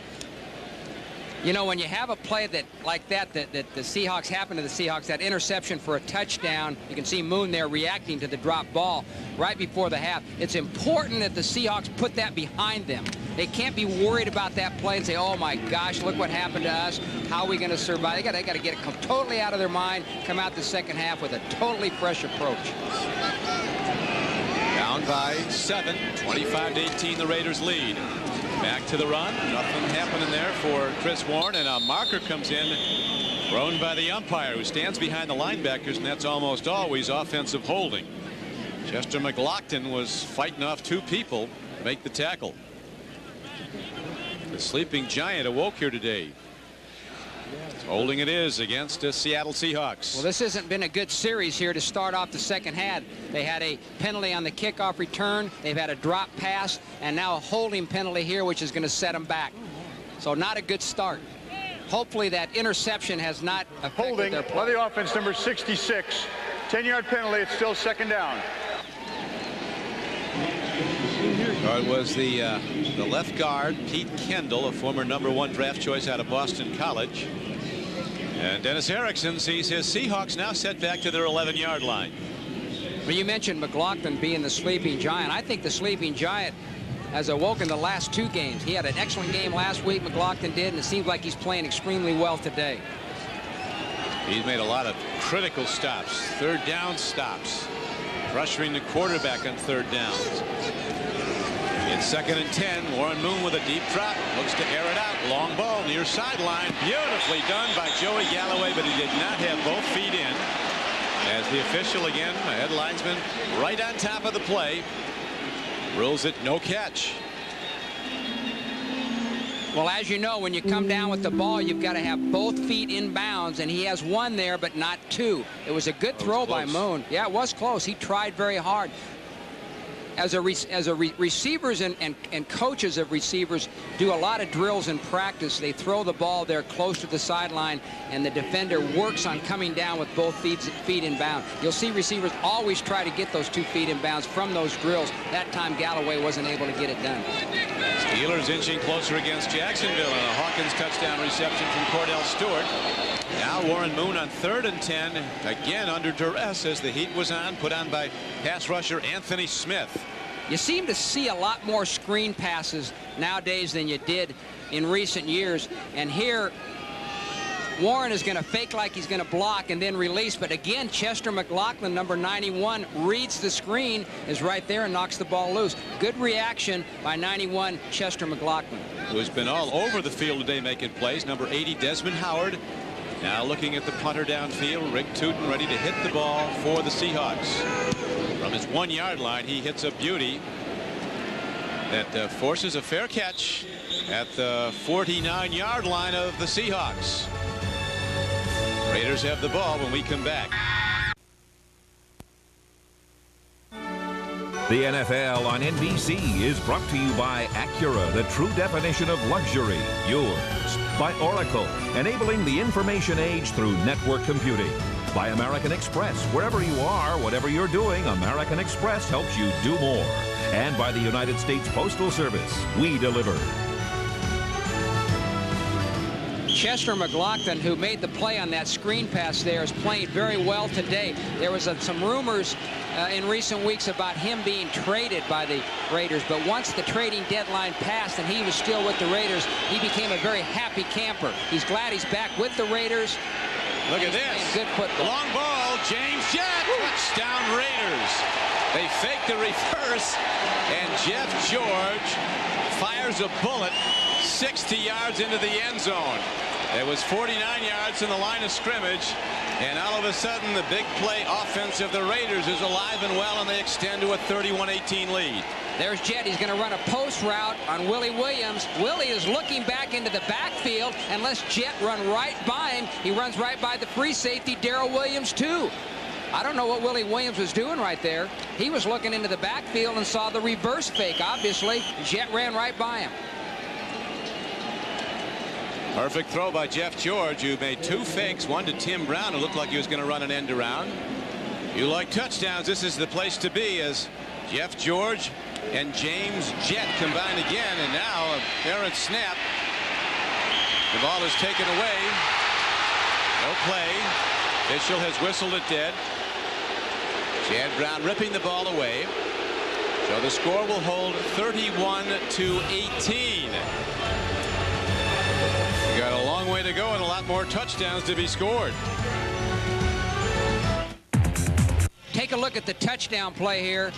And what this is poor execution and poor discipline by the Seahawks secondary, because George fakes the reverse to Tim Brown, and obviously the secondary players by the Seahawks go with the reverse fake. They don't maintain their deep position and their deep zones, and Jet runs right by him. He's wide open. Not good secondary play by either Darrell Williams, who had the deep middle, or Willie Williams, who had the deep outside on the right side. So the Olympic sprinter, the gold medal winner from Barcelona, is in the end zone twice today for the Raiders. Ronnie Harris runs it back, turns it out wide, and finally he is run down, but there is a marker down on the return. As this season, James Jett has now scored 8 receiving touchdowns.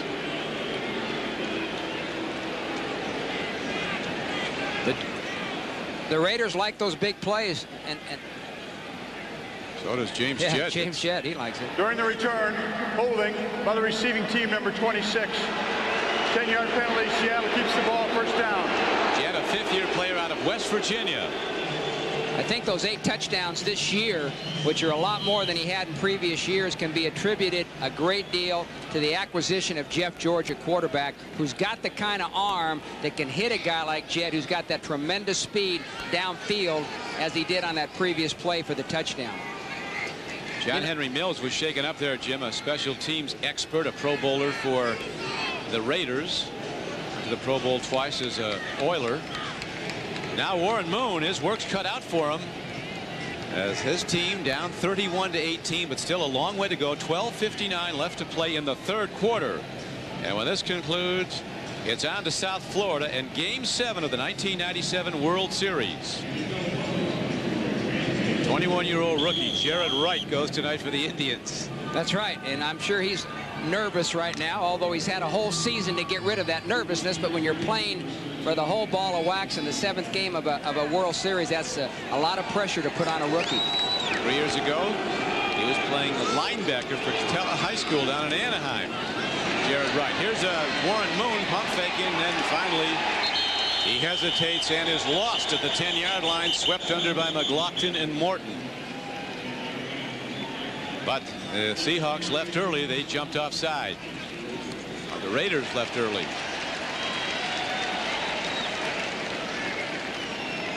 Offsides by the defense, number 91, lined up in the neutral zone.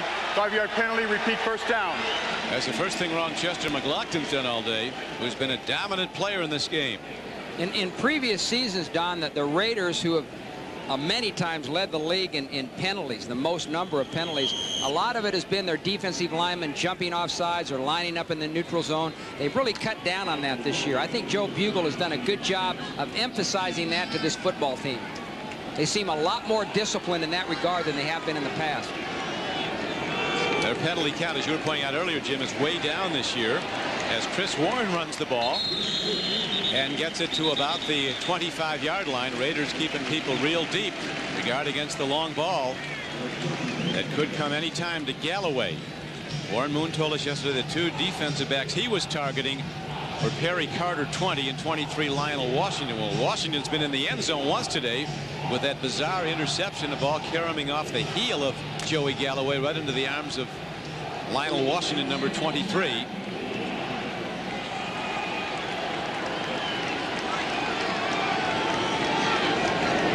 near the end of the first half. Moon stands in, fires long. He's got a man speeding towards the ball, and coming down with it is James McKnight. On a super play for the Seahawks to the 32-yard line. Man, has this game been a highlight reel? We've seen some outstanding plays today. You're not going to see this, but McLaughlin had great pressure on Warren Moon. He had Frank Beatty, the right guard, pushed right back into Moon's lap. Moon makes a great throw right here. Good coverage, pretty good coverage by Perry Carter. There wasn't a whole lot more. There's the drop by Moon. Look at McLaughlin, number 91. He thinks he got hold. He probably did. Good throw, good catch there. You know, Perry Carter, he's got to make a play on the ball. He's got to get a hand up, try to knock that thing away. If he was any closer, we have to jump on his back. I mean, he was with him stride for stride, but it was a terrific throw by Moon. It's back to Chris Warren, cutting back. Warren's inside the 20, and he's to the 18-yard line. A gain on the play of about 16 yards and a first down.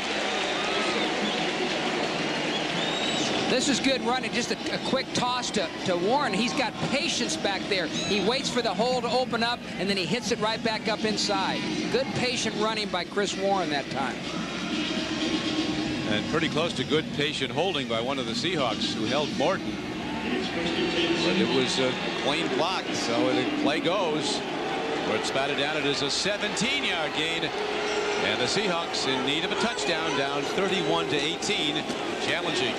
Moon fires. He's got Galloway. Touchdown. Only perfect.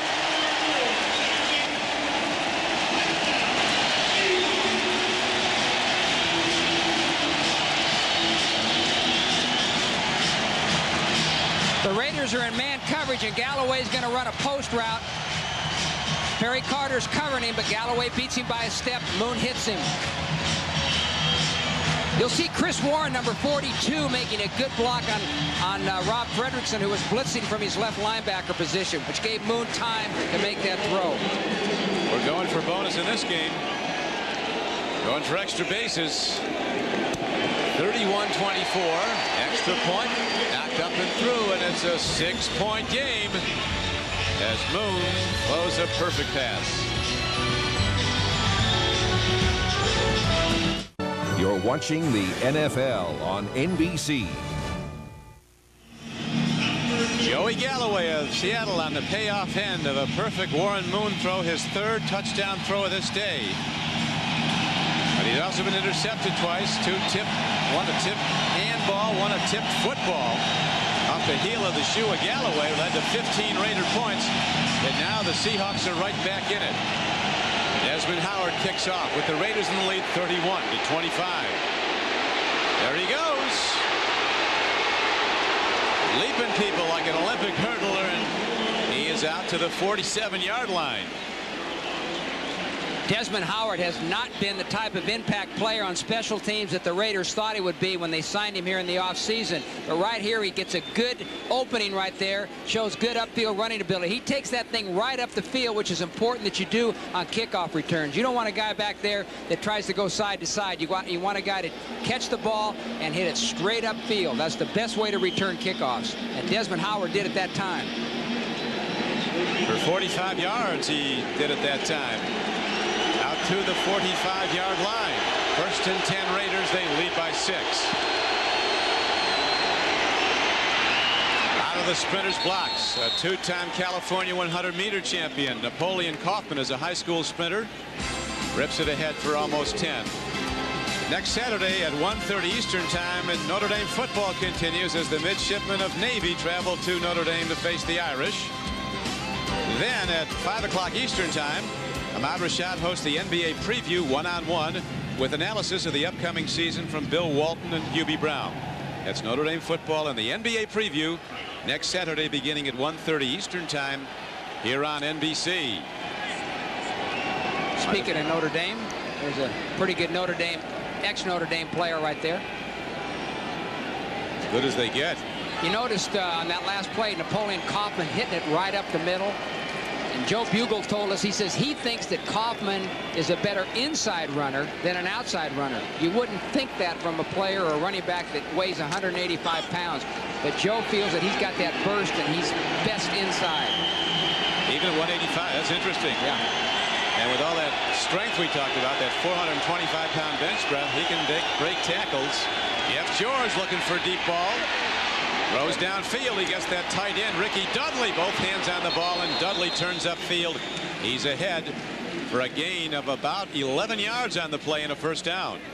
Well, what's happening here is number 55, Winston Moss, has got to drop to that zone.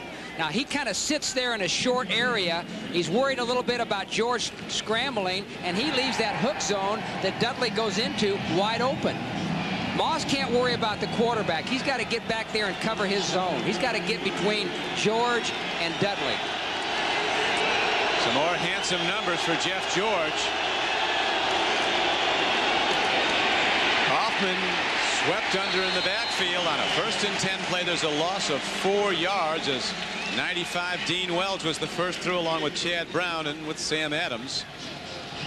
You'll see Dean Wells. He's going to be coming from a middle linebacker position. There he comes. He's blitzing.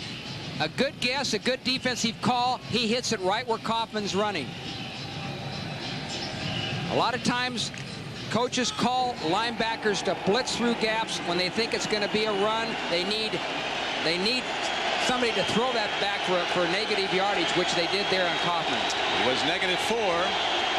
2nd down and almost 14. Jeff George against a blitz, steps up, lets it go long. It's a lame duck ball. It could be picked. It's incomplete at the 8-yard line. And there's also a penalty marker down at the line of scrimmage. It looked like Sam Adams, the defensive left tackle for the Seahawks, jumped off sides, left a little bit before the snap. It's important that those defensive linemen get off quickly on the ball, but they can't leave too early. Offsides by the defense, the left tackle. 5-yard penalty. Repeat 2nd down. Might have been Sam Adams. 98. There's Adams right there. He's going to jump hit a little bit before the ball right there, trying to get off on the snap, trying to get some good pressure on the quarterback, just too early. Oh, we got these big tackles on both teams. They really blockade the middle. 2nd down arises. 2nd and 8 for Jeff George and the Raiders, who lead 31-25. 3rd quarter, handoff Napoleon Kaufman. Got tremendous burst with his head down. He lunges to the 20-yard line, stopped by free safety Darrell Williams, but it's a first down. What happened that time? Watch Chad Brown come, and he takes an inside right there. He goes inside the fullback's block, and Napoleon breaks it outside. Now, if Chad Brown's going to come inside, they've got to have somebody covering the outside. Watch 81 Tim Brown block on Springs. Oh, that's a heck of a job right there. Staying with him, giving Napoleon time to get some yardage. Good job by Tim Brown. Good hustle, good effort. Raiders go back to the run. Back to Napoleon Kaufman, who's to the 20-yard line, where he's knocked down by Matt LaBounty. Not much happening there, as they are indeed, Jim Moore, going to that between tackle run game for their elusive little back at 5'7", 185 pounds. Well, they feel that if they can get him straight ahead and get him into that secondary, and that's the quickest and best way to get him into the secondary, if they can get him past that line of scrimmage, he's got the explosiveness and the quickness and the speed then to take it all the way. He's run 13 times for 96 yards. George gets time, fires hard. He's looking at Tim Brown, but it comes in low. Good pass rush from the outside by linebacker Chad Brown, 94. Before the ball was snapped, ball start by the offense, number 82, 5-yard penalty. It's still 2nd down. Yeah, they had Chad Brown blitzing from the outside that time. Here he comes. He's going to come free. Well, actually, Napoleon Kaufman tries to block him, but that's a good example of how not to block a blitzing linebacker. Don't dive at him with your head down. You got to stay up, keep your head up, keep your feet underneath you. On 2nd and 14, George hands off to Kaufman. And he's to the 20-yard line. He got back about 4 yards. That'll make it 3rd and close to 10. Benny Blades was on the tackle. Kaufman was a drama major at the University of Washington. His wife's expecting any day. He said any time they're expecting their first child. He's an exciting player, and he's an exciting young man to talk to. He's got a lot of enthusiasm, a lot of exuberance. He's a lot of confidence, great personality. If they have a son, I'd offer him a scholarship right now. Throw and a catch, and the ball comes in low, and it's taken. Is it a legit catch? It looks like it is. Officials come out, rule that he took the ball off the turf but didn't touch it. James Jett. The Seahawks had an all-out blitz that time. Great second look that tells the story. It was indeed. Nice. His hands under it. It's a nice catch. job. Yeah, Jett, nice play by him. And by the officials. Good call, too, by the officials. He loses it there for a minute, but he keeps his hand between the ball and the turf. Big play. This crew has had some tough calls to make today, and they've hit everyone right. They've done an excellent job.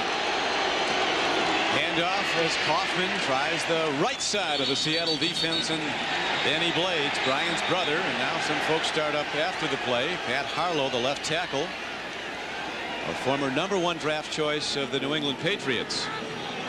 He's had some back problems during his career. Yeah, Joe Bugle told us yesterday that of all his offensive linemen, he feels like Pat Harlow has played the best and has been the most consistent. He hired a dietitian in the offseason, a nutritionist, to keep his weight up, and he's kept his weight up this football season. Here's a throw, and unable to get to the ball as Jeff George had a little bit too much lead on the ball. He almost got it to Chad Leavitt, a rookie from Cornell, who was a leading rusher in the Ivy League the past 3 years. The Seahawks had a blitz on again, and they had Winston Moss, the linebacker, covering Chad Leavitt. Chad Leavitt had him beat in the flat. Had they have gotten the ball to him, he probably would have scored a touchdown. Leavitt's a rookie, as you mentioned, Don, who's been getting more playing time in recent games. They like him a lot. Yeah, he's a big, tough guy. 4th-round draft choice. Challenged all of Ed Marinero's rushing records at Cornell. Leavitt's running in the end zone again. Here's a throw, and is there a flag? There is not. The coverage is ruled good. Incomplete. Tim Brown trying to get free of Willie Williams, 27. And the Raiders send out the field goal team with 4:22 to play in the 3rd quarter. Well, this time the Seahawks are blitzing again. Wells and Brown coming right up the middle, had good pressure on George, and he was backing up when he threw the ball way off balance, and he could not make a good throw. You see so much more blitzing nowadays than you used to. Every team in the league is blitzing a whole lot more. And Cole Ford, who hit a personal best 53-yard field goal today, it's a 22-yarder, and it's a 34-25 game Raiders. Here's a shot at Tim Brown. He told us yesterday that when the Raiders make decisions on players, on who to play and what they should do, that they talk to him a lot. Al Davis has a lot of confidence in Tim Brown and what he feels, the psyche of the team, and how different players will affect the team and how they'll fit in and affect the camaraderie. And he'll consult with Tim Brown on that. And you don't find much of that in the National Football League. But Al Davis is that kind of an owner where it's important to him what those players think. And the NFL season extends to the World Wide Web on NFL.com, the league's official website. Visit NFL.com for all the scores and stats, including a complete roundup of this weekend's scores in action.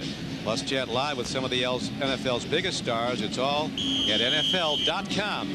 Yeah, that is unusual. Usually the directors come down from on top who's going to be here and who isn't. But you get input from the Brown was very much a part of the decision to cut the cornerback or to suspend him because I didn't think he was practicing hard. Affected the team. Moon fires over the middle. He's got Carlester Crumpler. And he's down to the 45-yard line. Boy, the tight end, Jim, running wide open down the middle. That time Lorenzo Lynch is covering Carlester Crumpler. Lorenzo Lynch is looking into the backfield a little bit too long. Crumpler ran right by him for the reception. If you're covering a guy man for man, you got to get your eyes on him, not look into the backfield. A 30-yard gain on the play. Out to the 45-yard line of the Raiders as Broussard looking for room to go, and they've really shut him down now as this game wears on.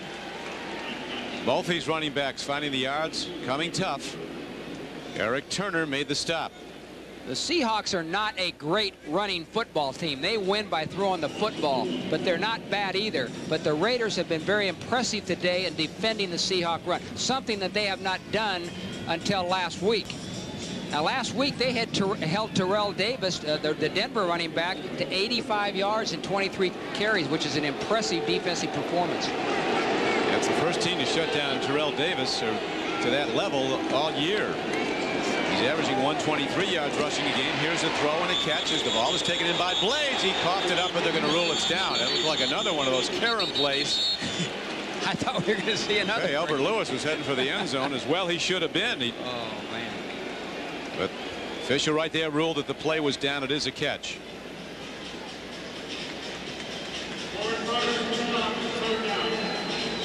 That's a good tackle by the ball hit by Washington. Good tackle by Washington. I think what happened there, Don, I think the whistle blew.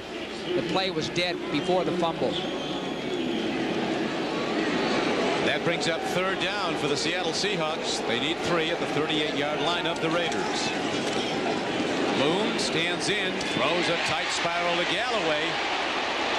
Galloway still working at it, is down to the 28-yard line.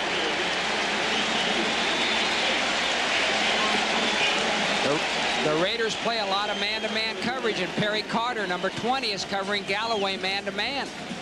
It's a little bit of a mismatch. Carter tries to get physical there with him with his hands, but Galloway goes into him and then comes back for the ball. Good for 10 yards and a Seahawk first down as the third quarter winding down now. A minute and a half to play in it. Raiders holding to a 34-25 lead. An AFC West shootout at the sold-out Ping Dome in Seattle. Don Criqui with Jim Mora as Warren Moon looks to put it up again. Lofting a timing throw. Galloway's there. Touchdown Seahawks. Absolutely perfect. 28 yards. The highlight reel continues.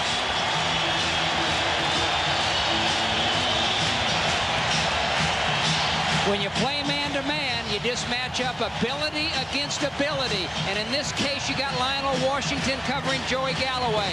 Joey Galloway is one of the fastest and best receivers in the National Football League. He beats Washington. Moon hits him with a perfectly thrown pass for the touchdown. 4 touchdown throws by Warren Moon today, who's could throw for 400 yards today before it's over. We're in the third quarter, and he's already passed for 292. Well, you know, he's the first quarterback in Seahawk history to pass for over 250 yards in 5 straight games. This will be number 6. That's a Seahawk record.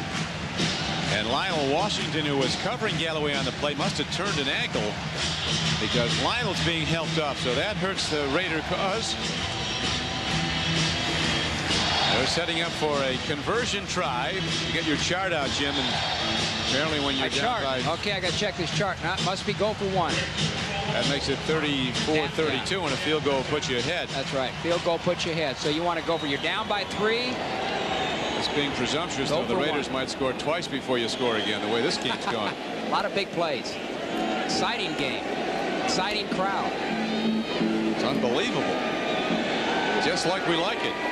One touchdown after the other as Peterson, the place kicker for the Seahawks, spins the extra point up and good, and it's now a 34-32 game. The Seahawks will kick off as the NFL on NBC continues.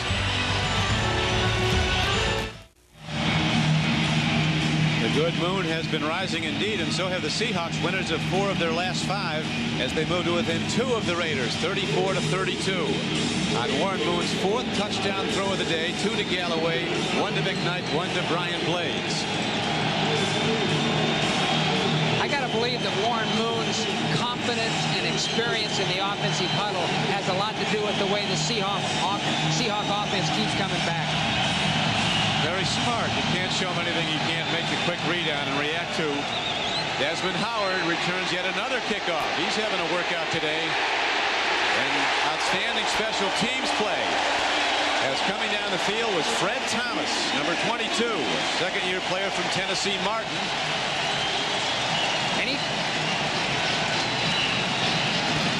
Al Ocasel to the left was talking yesterday about he doesn't like to see the Raiders kick off here, or to receive a kickoff at the start of the game. He says they knock you down inside the 20. The crowd goes crazy and they stay that way. That's right. He thinks that if the ball goes into the end zone, you ought to just take the touchback and start on the 20. That way you're a little further away from the end zone, a little further away from the crowd noise.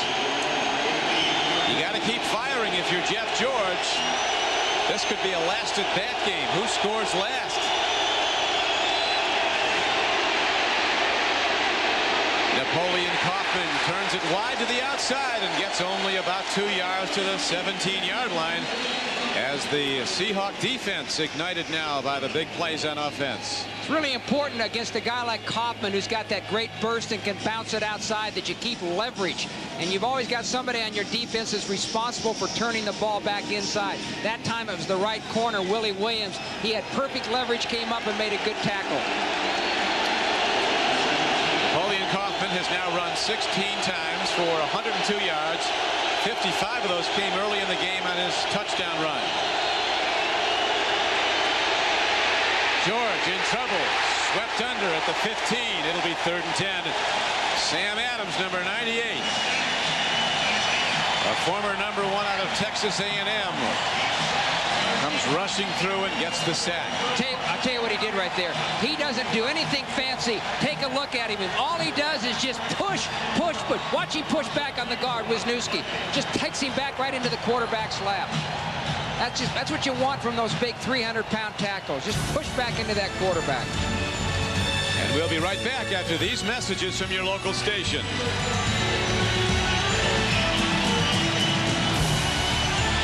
Is presented by the authority of the National Football League and is intended for the private use of our audience. Any rebroadcast or other use of this telecast without the express written consent of the NFL is prohibited.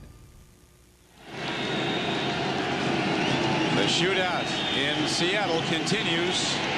34-32. The Raiders holding to a 2-point lead, and now they go 3rd and 10 on their 15-yard line. Well, it's tough to call signals as the 12th man kicks in. The loudest stadium in the NFL.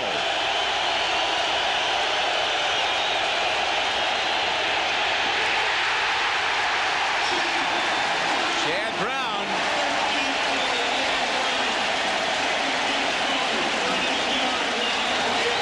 So the Raiders have to punt from their end zone.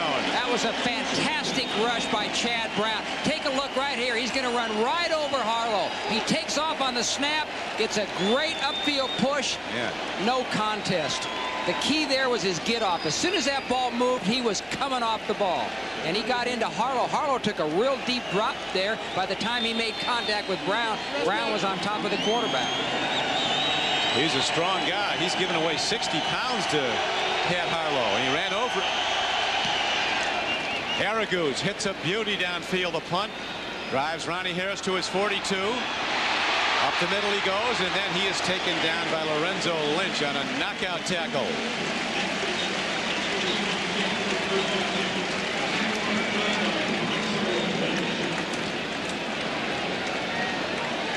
It will be 1st and 10 now for the Seattle Seahawks, who trail in the game 34-32. With it all on the line, Cleveland's Omar Vizquel. And what a weekend, and what a World Series coming up next. The ultimate Game 7 of the '97 World Series. The Indians and the Marlins here on NBC. Throw and a catch. This is Brian Blades down to the 21-yard line. Eric Turner brought him down, but he did it 30 yards downfield. I like the fact that the Seahawks get good field position after that punt. Good job by the defense there. That helped the field position. The good job by the Seahawk defense. They come right out on the first play, and they're throwing the football. Line up with 3 wide receivers. Hit Blades down the middle from that slot position. Give credit to the Seahawk defense for making the Raiders punt deep in their own territory, giving that offense good field position.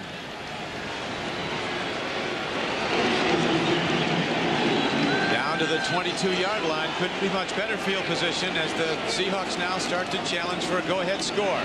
Broussard tries to cut back. And he is hammered by outside linebacker Rob Fredrickson, one of the 18 first-round draft choices on the Raiders roster.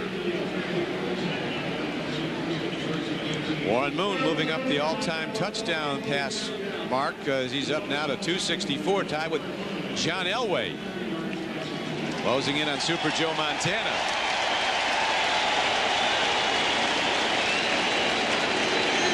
Moon up to 319 yards passing today, and we still have virtually the whole fourth quarter to play. Over 13 minutes remaining in it.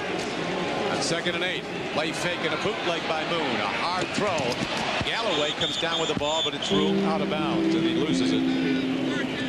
As Jacksonville now rallies, Pete Mitchell, who played for Tom Coughlin of Boston College, makes the touchdown reception. Minnesota goes to 6-2 as Tampa Bay, after a 5-0 start, now goes to a 3rd straight defeat. Look out for the Oilers. I don't know if they're going to make the playoffs, but I know one thing: you don't want to play them at this point. They're playing good football right now, coming back after some tough losses early. As I said earlier, I think Jeff Fisher's doing a great job with that football team. And San Diego, after that one-sided loss, embarrassment really, at Kansas City, coming back and looking to even the record at 4-4 with a win today at home. Warren Moon takes a timeout with 13:04 to play in the game, and his Seahawks down by just 2. On NBC is brought to you by Ford and your Ford dealer. Have you driven a Ford lately? By Die Hard, America's most trusted battery. Die Hard, what's under your hood? By Nike, who encourages you to participate in the lives of America's youth. And by Fidelity Investments, where 12 million investors put their trust. We're back to the Kingdome in Seattle as Warren Moon, with over 300 yards today, moves up to number 3 on the all-time list of most 300-yard games. Dan Marino, number 1, and Dan Fouts, the former Charger great, not far behind. Moon on 3rd down. Chester McLaughlin came busting through again. Took about a full load. Chester is like a absolutely bulldozes offensive lineman, just runs over him. There's Chester McLaughlin there. Again, they had a game on between him and the other tackle. The left tackle comes inside. Chester comes outside and around, comes in free and makes the puts the pressure on Moon. He's playing a great game today. Very active, playing hard, good hustle, making big plays. Rick Tootin, the punter, is ready to hold at the 33-yard line, or the 28-yard line. It'll be a 38-yard field goal attempt by Todd Peterson. It'll give the Seahawks the lead if it's good, and it is. So the Seahawks rally from behind again. It's 35-34. Seattle kicks off when we come back. We're back. Al Davis has just watched his Raiders build a lead, then lose it with a long way to go. Seattle on the field goal by Peterson has taken a 35-34 lead. The kickoff downfield, and again Desmond Howard runs back a kickoff right down the middle. And the special teams is strong again, and again it's James Logan who makes the stop inside the 20.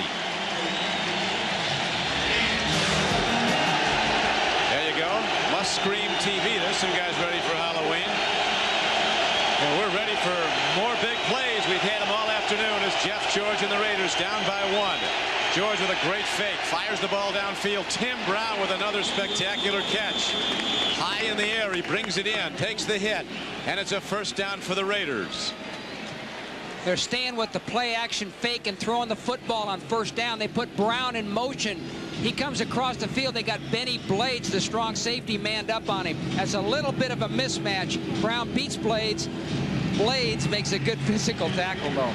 Blades made him pay for it. But Tim Brown coming with the ball for a 16-yard gain and a Raider first down.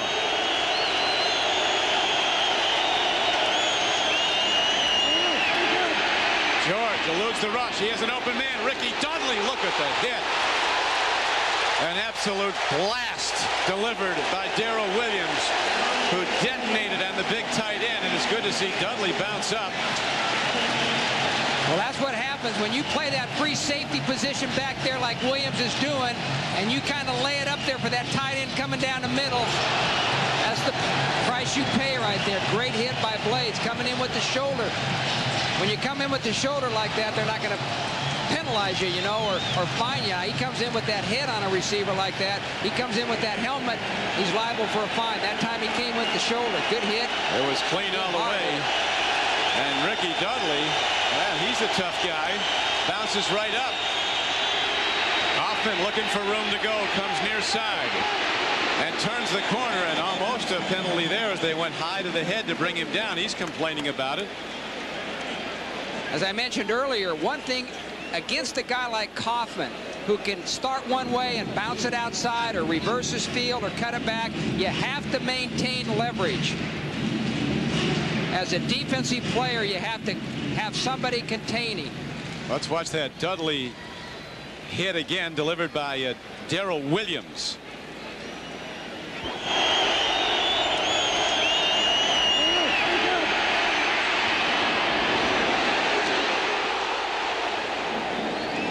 Darrell Williams knew he couldn't get the ball, so he went right for Dudley. He went for the hit. He was a little bit too late to go for the football, so he went for the hit, knocked it out of there. Hoffman came off with a little bit of a limp. As we look at the 10-minute ticker, Broncos again after that almost lost weekend, lost in the snow, get to Buffalo and win the game in overtime. One of the big surprises, the Giants going to 6-3. Baltimore with a win they really felt they had to have, beating the Redskins on the Skins home field. And the Niners, like the Broncos, they could be headed to San Diego. The two best records right now, both at 7-1. Jacksonville and the Steelers tied up. Pitch back. Tim Hall runs. He's taken down at the 46-yard line on a first down carry. Well, Tim Hall doesn't give you that quickness and burst outside like Napoleon Kaufman does right there. And it's a lot easier to pursue and get in position to make a tackle.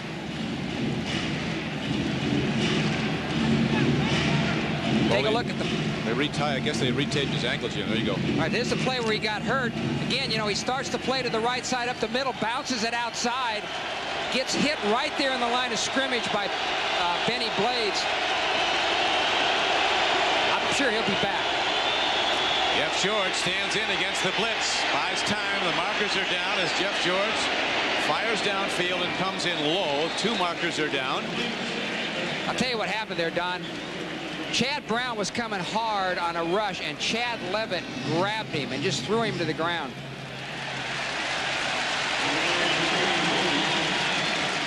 Sometimes that's not a bad idea. It's better than losing your quarterback if he's got a clean shot. Yeah. What happened, Chad usually comes to the outside. Leavitt, Brown usually comes to the outside. That time he came inside and he kind of messed Leavitt up, and he had to grab him, or he would have been beaten.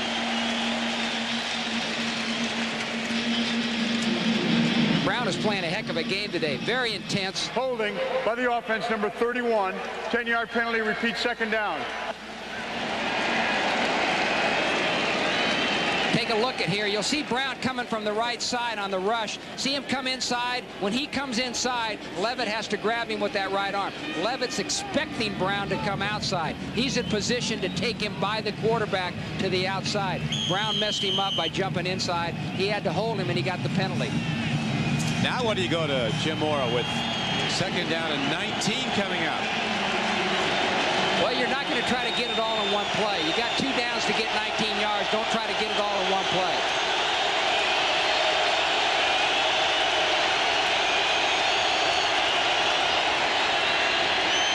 Another blitz. George lets her rip. Dudley's going for it. Had the ball and lost it. It was knocked away as he was coming down by Sean Springs, who was his teammate at Ohio State. Both were All-Americans for the Buckeyes. I think that was a good play by Sean Springs. He had good coverage, and he makes a good play on the ball. A lot of times people can be in position to cover, but they can't make a play on the ball. There, Springs is in great shape, and he goes up and makes the play. That's the key for a defensive back. Make a play on a football. Sean Springs, the third player picked in the entire draft last spring. His dad was a standout with the Dallas Cowboys. A tailback, Ron Springs.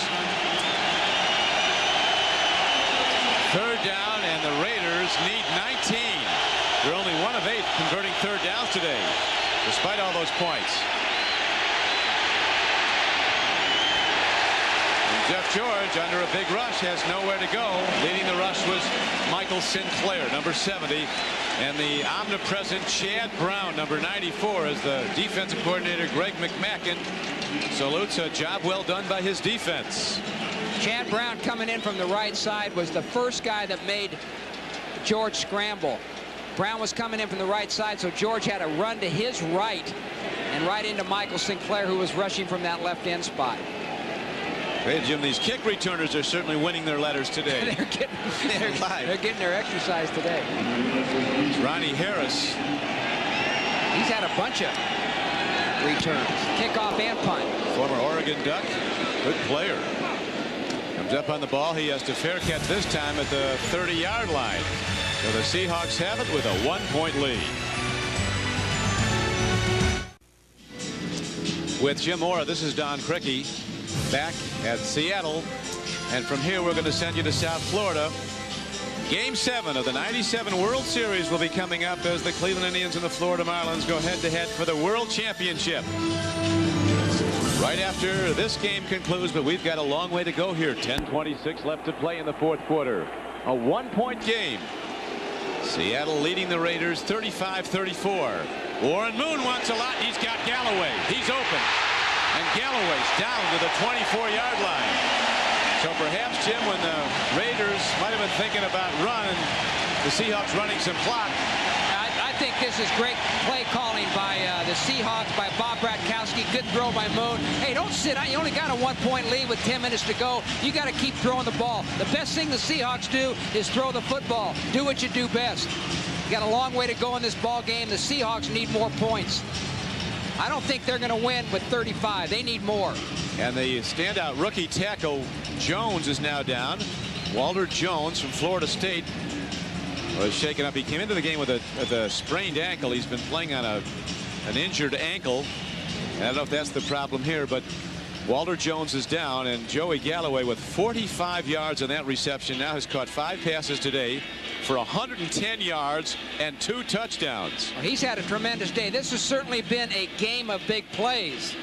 You know, the team that was supposedly the big play team in the National Football League was the Raiders, but the Seahawks have certainly made their share of big plays today, primarily in the passing game. Coming down the stretch, they could be headed to OT at Three Rivers Stadium in Pittsburgh, where Jacksonville and the Steelers are tied. The Vikings, with a win, go to 6-2 today. Tennessee closing in on a victory at Arizona. And it's official now in the books at San Diego. The Chargers bounce back from a lopsided loss at Kansas City to go 4-4 as the Colts battle on in this winless season for them. They'll draft well. The AFC West, the 2 top teams were winners today. The Broncos winning in overtime at Buffalo 23-20. At Kansas City, a victory over the Rams at St. Louis. Seattle and Oakland and San Diego all in the hunt. So a Raider loss would send them to 3-5, would send them to the bottom of the division. Yeah, that's why this game is so critical to both teams, with the way that Denver and Kansas City are playing in their records. If you want to stay in the hunt in this division, you got to win this football game today, especially Oakland, who if they lost would go to 3-5. Big game. And it's been an exciting game, tremendous game so far. Almost in that unbelievable category as Joey Galloway having one of his best days. 5 receptions over 100 yards, 2 for touchdowns. His last catch for 45 yards, setting the Seahawks up 1st and 10 at the Raider 25-yard line.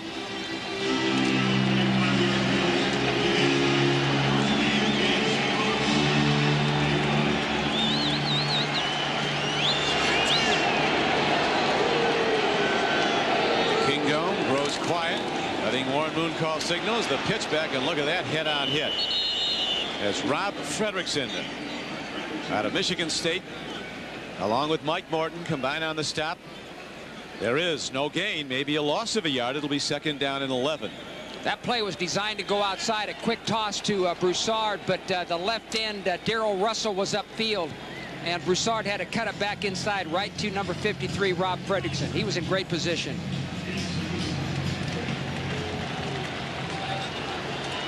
The Seahawks now break with a 4 wide receiver set, a trips formation. 3 wide receivers to one side of the top of your screen. On 2nd and almost 11. Boom. Slant pattern. Gets his guy. Ball is down to the former Raider, Darryl Hobbs, who's down to the 15-yard line and very close to a first down. Well, this is Hobbs, and he's covered by number 37, James Trapp, the strong safety. By putting 3 wide receivers to the left side and Hobbs out to the right, what they do is they man up a wide receiver Hobbs on a strong safety. They're trying to create mismatches here. Normally, when you have a wide out on a strong safety, it is a mismatch. In this case, it may not be because Trapp is so fast. He's got the speed as a strong safety to cover a wide receiver. Joe Bugel now looking to his defense, which came into the game ranked 30th and last in the NFL, to put a stop on. 9th different receiver that Warren Moon has hit with a throw today. Seattle approaching the 500-yard mark in total offense, and we're not done. 8:50 to play. The Seahawks leading the Raiders 35-34.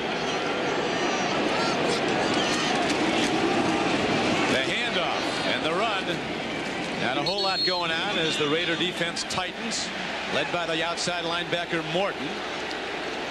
Warren Moon, he'll be 41 years old November 18th.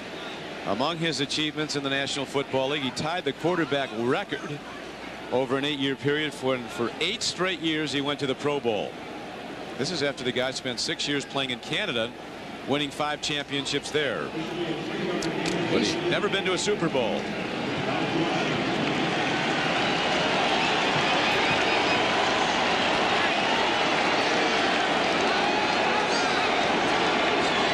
On 2nd and 7. Timing throw in the flat. It's Galloway. And he is out of bounds at about the 7-yard line.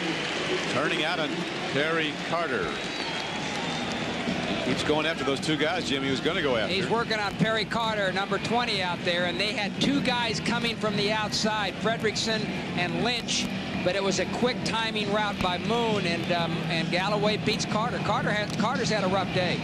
Joe Bugel said he liked Carter as a cover guy. He was coming on. They wanted to play him more. He's having a tough day today. Again, a spread formation. Seahawks. Warren Moon starts to roll against a blitz, fires to the end zone, comes in high, and Galloway can't even make an attempt at it, jumping for it. Came in too high as Peterson now comes out, so it's a stop of sorts for the Raider defense as Peterson comes back out, one of the best field goal kickers. If he hits it, will extend the lead to 4. Just been informed that Walter Jones, the rookie offensive tackle for Seattle, was just taken in for x-rays on his left lower leg.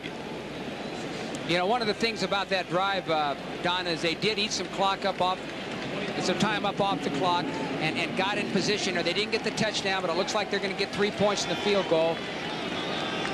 Then the Raiders come to bat. 25-yard field goal is pounded through. So Peterson has delivered time and again. It's a 38-34 game, Seattle. The Good Times roll Wednesday nights on NBC, and they do here in Seattle on Sunday afternoon as Joe Bugel and his Raiders in this back-and-forth game full of plays that'll be on highlight reels. Have now find themselves down 38-34, but they get the ball back as Desmond Howard returns the kickoff. And Howard, with a very good return, is out to the 30-yard line, almost to the 31, where Fred Thomas again makes the stop on special teams. Tonight, again a reminder, Game 7 of the '97 World Series.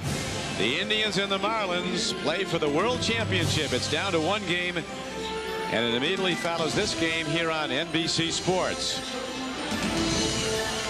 The 21-year-old pitcher Jared Wright will get the call tonight for the Indians again.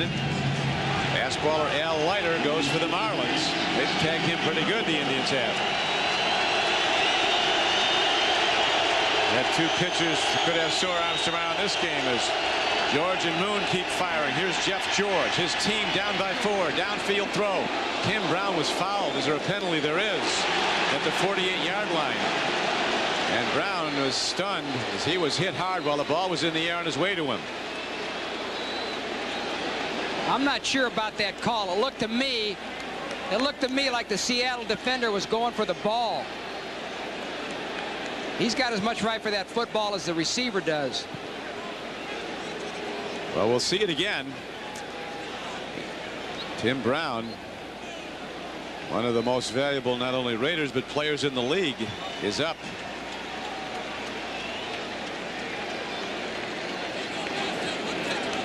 Take a look at this now. What George is doing, he's trying to hit either Kaufman or Brown down that left sideline. He had rolled out to his right. Here comes the defender. I don't think that's pass interference at all. He's going for the football. He's got that right. Well, you got about 70,000 people here who agree with you. Pass interference by the defense, automatic first down. I don't agree with that one. And Dennis Erickson says, no way, or words to that effect. I agree. I think that was a poor call. I really do. You'll see Willie Williams, number 27. He's the right corner. He's the one they call it on. He's just jumping up for the football. Yeah. I think maybe Tim Brown might have been more guilty of interference than Williams was. Well, the penalty goes, and the Raiders have a first down as they trail by 4 with 7:08 to play. Jeff George steps up. He's got to let it rip. He's hit from behind. It's a live ball. Seahawks have it. Dean Wells comes up with the ball, the middle linebacker.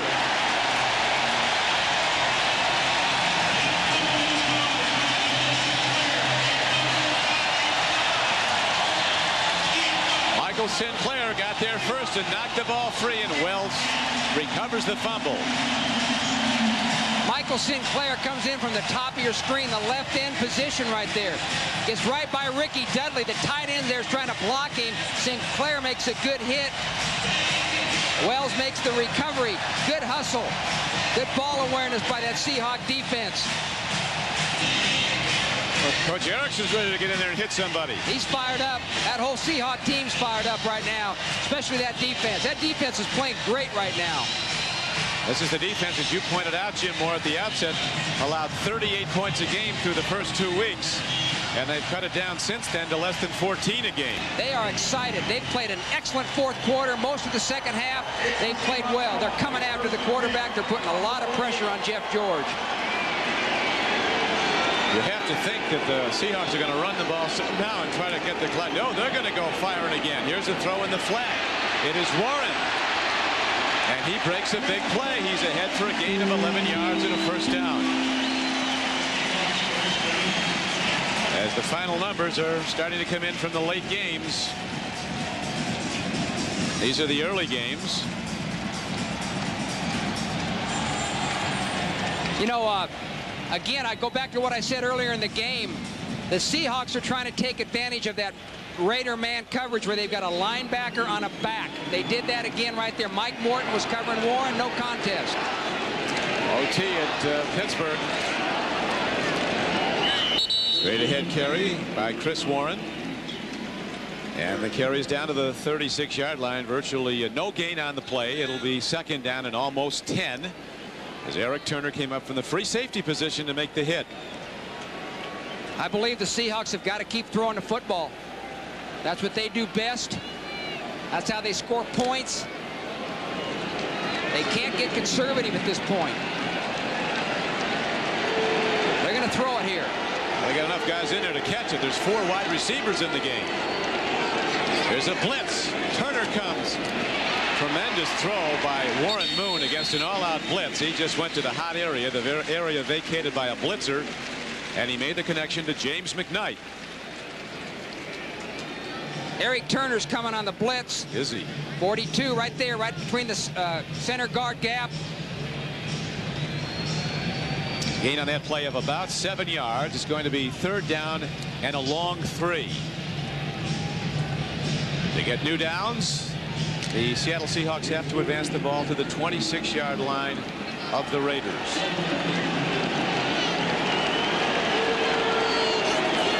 5:18 to play in the game. Seattle leads by 4. Handoff. Chris Warren, he breaks it. And he's down to the 11-yard line. That might have been the play of the game. They got 3rd and 3. If they don't make it, they've got a tough decision. Do we kick a field goal Do we punt? Do we go for it on 4th down? Now they don't have to worry about that. Good play calling here. Good execution.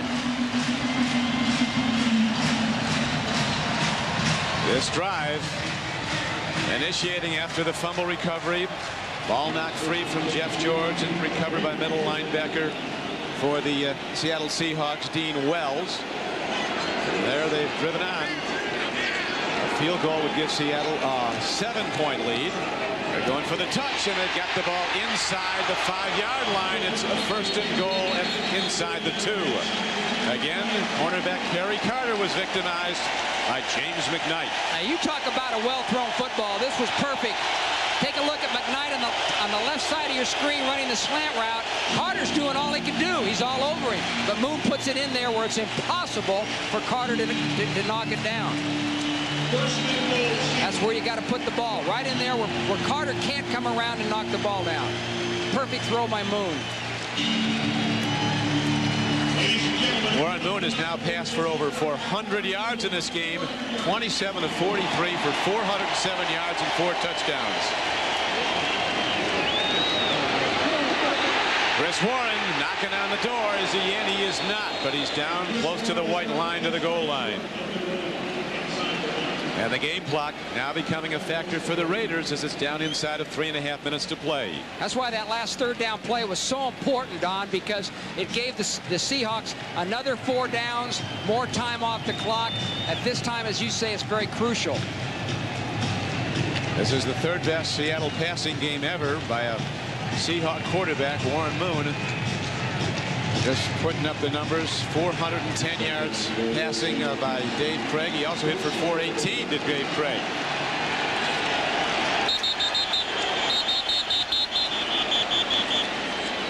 And now we might have had a malfunction there, Jim, in the offensive line of Seattle. Let's set him back. Before the snap, false start by the offense, number 63. 5-yard penalty. It's still 2nd down. Frank Beatty. The right guard, 63, Beatty. Moves. Look at Moon. Moon doesn't like that. Well, that could be a huge development. If the Raiders can hold and force them into a field goal, they'd be down by 7 and getting the ball back. You just can't make mistakes in situations like that. Now, Beatty is not normally the starter at right guard. Derek Graham is. Beatty started today because Graham has been hurt and has played pretty well, but you can't make those kind of mistakes in that situation. That's a killer right there. But the Seahawks continue to just put overwhelming pressure on the Raider pass defense with 4 wide receivers, and they're all good. They'll be running crossing routes. Kind of a look at the old run and shoot that Warren used to run at Houston. He goes to the run, though, and Chris Warren tries the middle. He's down to the 2-yard line. It'll be 3rd down and goal from there. Ball on the field. They're ruling the play was dead. Good call. Eric Turner, a week ago, it wasn't dead, and he went 65 yards with a fumble recovery against the Broncos. Yeah, he thought he had another one there.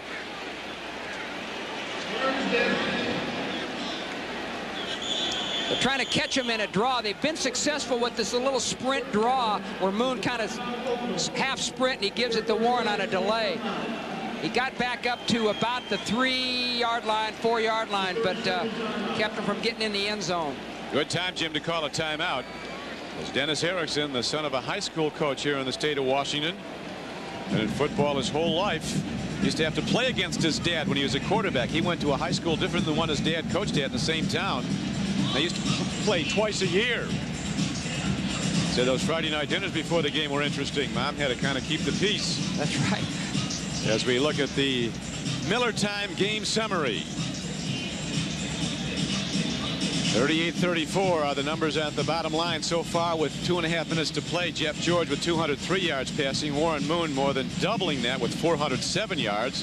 9 receivers with catches for the Seahawks today as the final is in from Pittsburgh. Cordell Stewart, second half Stewart they have to call him.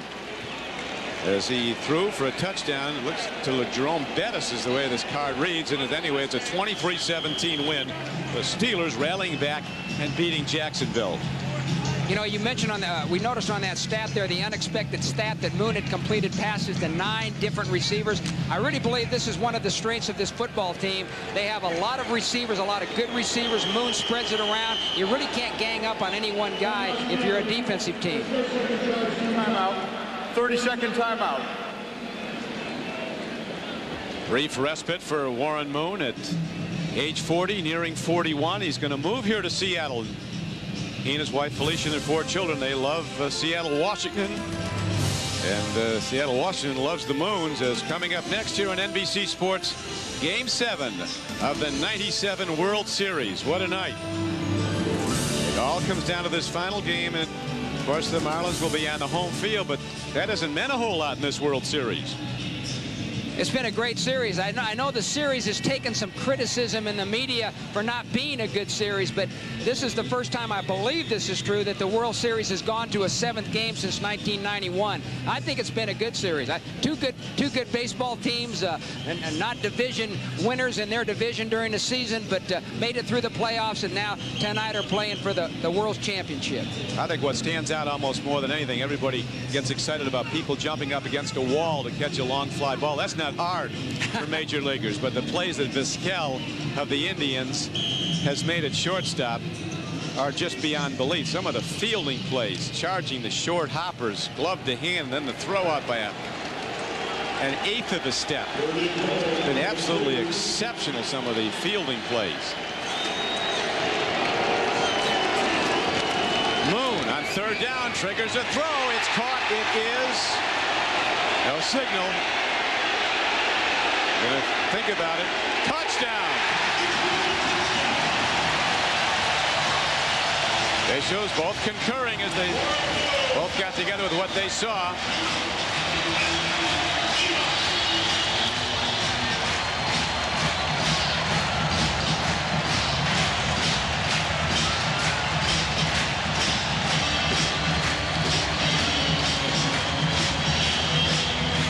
Warren Moon delivers again, his 5th touchdown throw of the day, his 3rd to Joey Galloway. You know, you can talk all you want about all the acquisitions the Seahawks made in the offseason to improve their defensive football team, and they certainly did that. But in my opinion, the key guy to this Seahawk football team these last 5-6 games has been this guy, number 1, Warren Moon.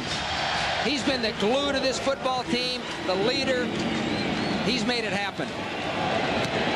The extra point by Peterson is up and good, and Warren Moon finally cracks his smile as the man who just has led this team coming in here really expecting to be a backup. Again, this is a perfect throw to Galloway. He throws it exactly where it has to be thrown. The only place it can't be defended, and that's to the outside of Galloway. The receivers lined up inside. There's no way he can stop it. And you had 2 officials right on top of the play, both looking at it and both concurring. Yes, his feet were in. He had possession of the ball. It's a good call all the way. Perfect throw. Good call by the officials. Both feet were definitely in.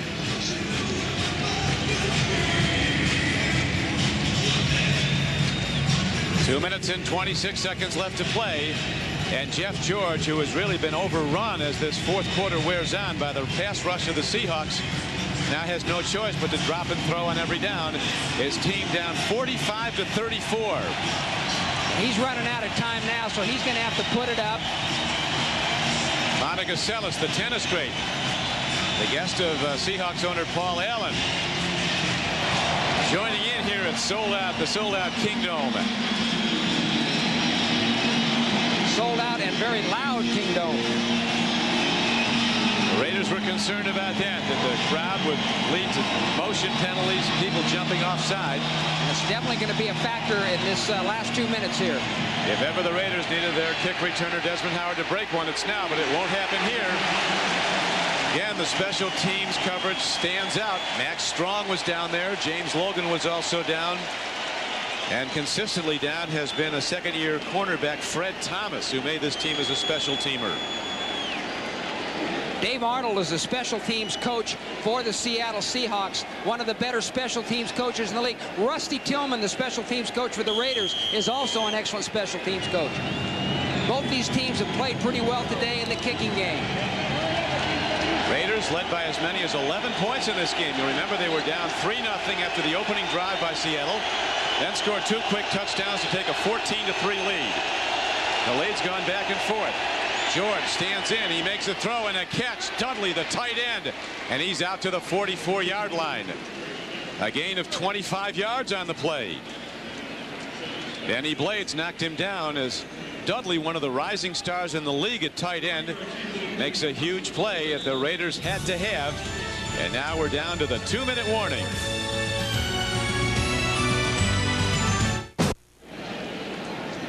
Don Criqui with Jim Mora back at the Kingdom in Seattle. And next, it's to Florida and Game 7 of the World Series. The Indians against the Marlins. 21-year-old Jared Wright. 3 years ago, he was a high school pitcher and a high school linebacker at Catella High School in Anaheim, California, going against the fastballer Al Leiter. Joe Bugle, who's seen his team with unbelievably disappointing losses, now needs a big play from his offense virtually on every down. 2 minutes to go, and the Raiders are down by 11. 45-34. George looks down to Dudley. Almost picked off. Tim Houck is trying to sell that he caught the ball. That it looked like it hit the ground. Incomplete. This guy will wrap somebody. This Houck, he's a hitter. Well, Jeff George is throwing right down the middle. The guy that really is doing a good job right there was number 20, Jay Bellamy. The Seahawks were in a 2-deep coverage, but Bellamy has got to stay with that receiver down the middle of the field. The safeties made a nice break on the ball. Houck made a good break on the ball, but Bellamy was the key guy on that play. The legend of the Raiders will build on wild things happening in the final 2 minutes, and they'll need some wildly and successful plays coming up now with 1 minute and 53 seconds to go. George stands in. Here comes the rush. He throws and makes a completion to Harvey Williams. First time that he's touched the ball all day, and Williams gets out of bounds at the 47-yard line. He gained about 9 yards on the play. Well, Harvey Williams was a guy they moved to tight end from running back in the offseason, and earlier in the season he was playing more. The last few weeks he's had very little game time. But now they feel that throwing the football, they're gonna probably get him some work. I think I'd still rather have Dudley in the ball game than Harvey Williams. Well, they're doubling these wide receivers. Tim Brown is sometimes looking at 3 people cheating over towards him. That's Tim Brown in motion, trying to change the coverage. And Jeff George stands in. Sinclair's got him. Sidearm ball. Is it caught? Ruled incomplete. Chad Levitt coming out of the backfield made a play on the ball. Good move by Jeff George just to get rid of it. All right, Michael Sinclair had a good rush. He beat Lincoln Kennedy, the right tackle for the Raiders. Jeff George was yelling. One of his offensive linemen looked like there, Jim. Probably mad at Lincoln Kennedy. Sinclair goes right by him. I don't blame him for being mad at Kennedy. Sinclair's been on fire. He's really been busted in there. He's been a Pro Bowler. 4th down for the Raiders. They need 1 for first down. They're down by 11. I don't know. It's about as close as you can get. If he got there, it's going to be by the nose of the ball as they went to Tim Hall. First-year running back from Robert Morris getting some work today. And Dennis Erickson, Seahawks, if they got a stop there, will have slammed the lid on the Raiders and the game, as they'll take over with 1 minute and 31 seconds to play.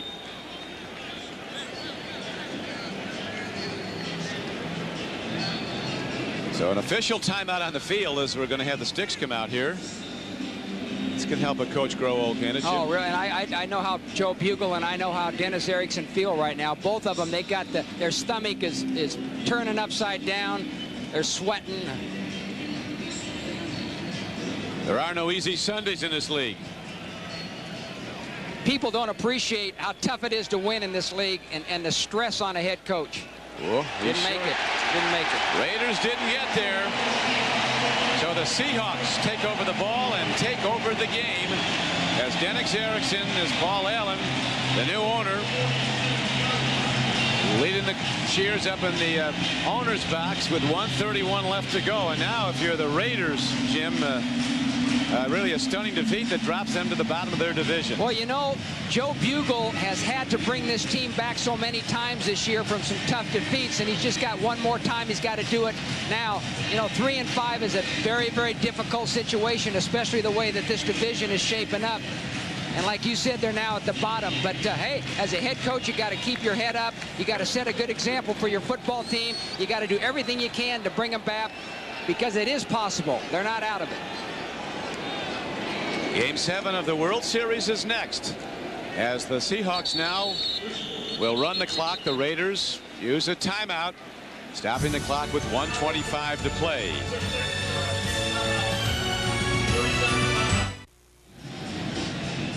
Tim Hall and the Raiders didn't get there on 4th down, and the Seahawks take over the ball, leading by 11. Coming up next for the Seahawks, it only gets tougher next week as they head into Mile High Stadium to play the 7-1 Broncos, who made the long trek to Buffalo and won in overtime, 23-20 today, to go to 7-1. Pitch back, Chris Warren. His job now is to hold on and stay in bounds, which he does. The Raiders just used their last timeout with 1:18 left to play in the game. You know, talking about going into Denver and playing in Denver next week, going in at 5-3, you know, they're going to feel that they have a real shot. They might be playing for a division, maybe a possible second place or championship down the road. No question, they're very much in the hunt. Back in the race are the Seahawks. And upcoming for the Raiders, they'll go to Charlotte next week to play Carolina. Then they come home to Oakland to go against New Orleans, a team that was shut out again today by the 49ers.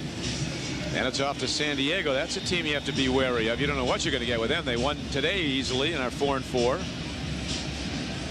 Yeah, the Raiders have got 3 more in their next 4 games. They play 1 at home and 3 on the road, so they've got their work cut out for them, especially now. This was such a big game for both teams. It's going to be tough for Joe Bugle to bring this team back and get them ready for next week's game, but he's got to do it. You got to find a way. Jeff George walking the sidelines now, powerless to move his team while the Seahawks have the ball. They have 2 downs and the Raiders have no timeouts. 1:18 left to play. Back to Warren, and he's down to the 47-yard line where McLaughlin stops him, and that brings up 4th down. So the Seattle Seahawks, as the clock winds down, they'll use every tick of it. And they'll be punting the ball as we look at the AFC West through the halfway point of the season.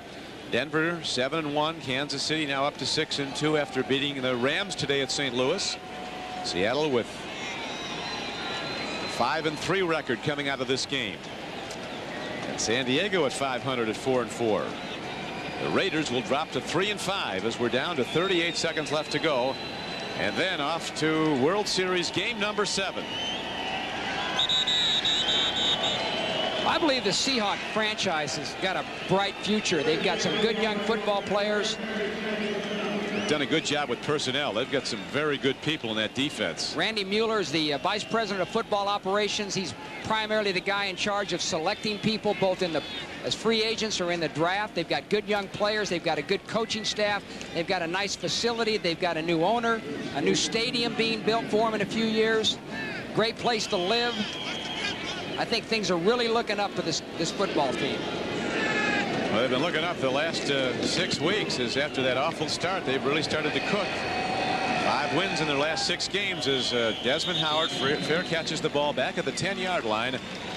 And the Raiders send out their offense to fire away, but it's far too late now to get back in this, as the celebration has begun for the Seahawks.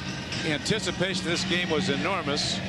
The first Seahawks home game sold out sometime, and Warren Moon, who was brought in here to be a backup quarterback behind John Freeze when Freeze went down with a fractured thumb that required surgery in the opening loss to the Jets. The ageless one, Warren Moon, stepped in, and every week he's been getting better, and his team has. He's stabilized the whole offense. He is the leader of this team, and he led the way today with a phenomenal performance. 409 yards passing for Warren Moon, 5 touchdown throws. Tied a team record. Jeff George dumps it off to Tim Brown, looking for somewhere to go. He dives out to the 25-yard line as the Raiders now powerless to stop the clock. They're out of timeouts.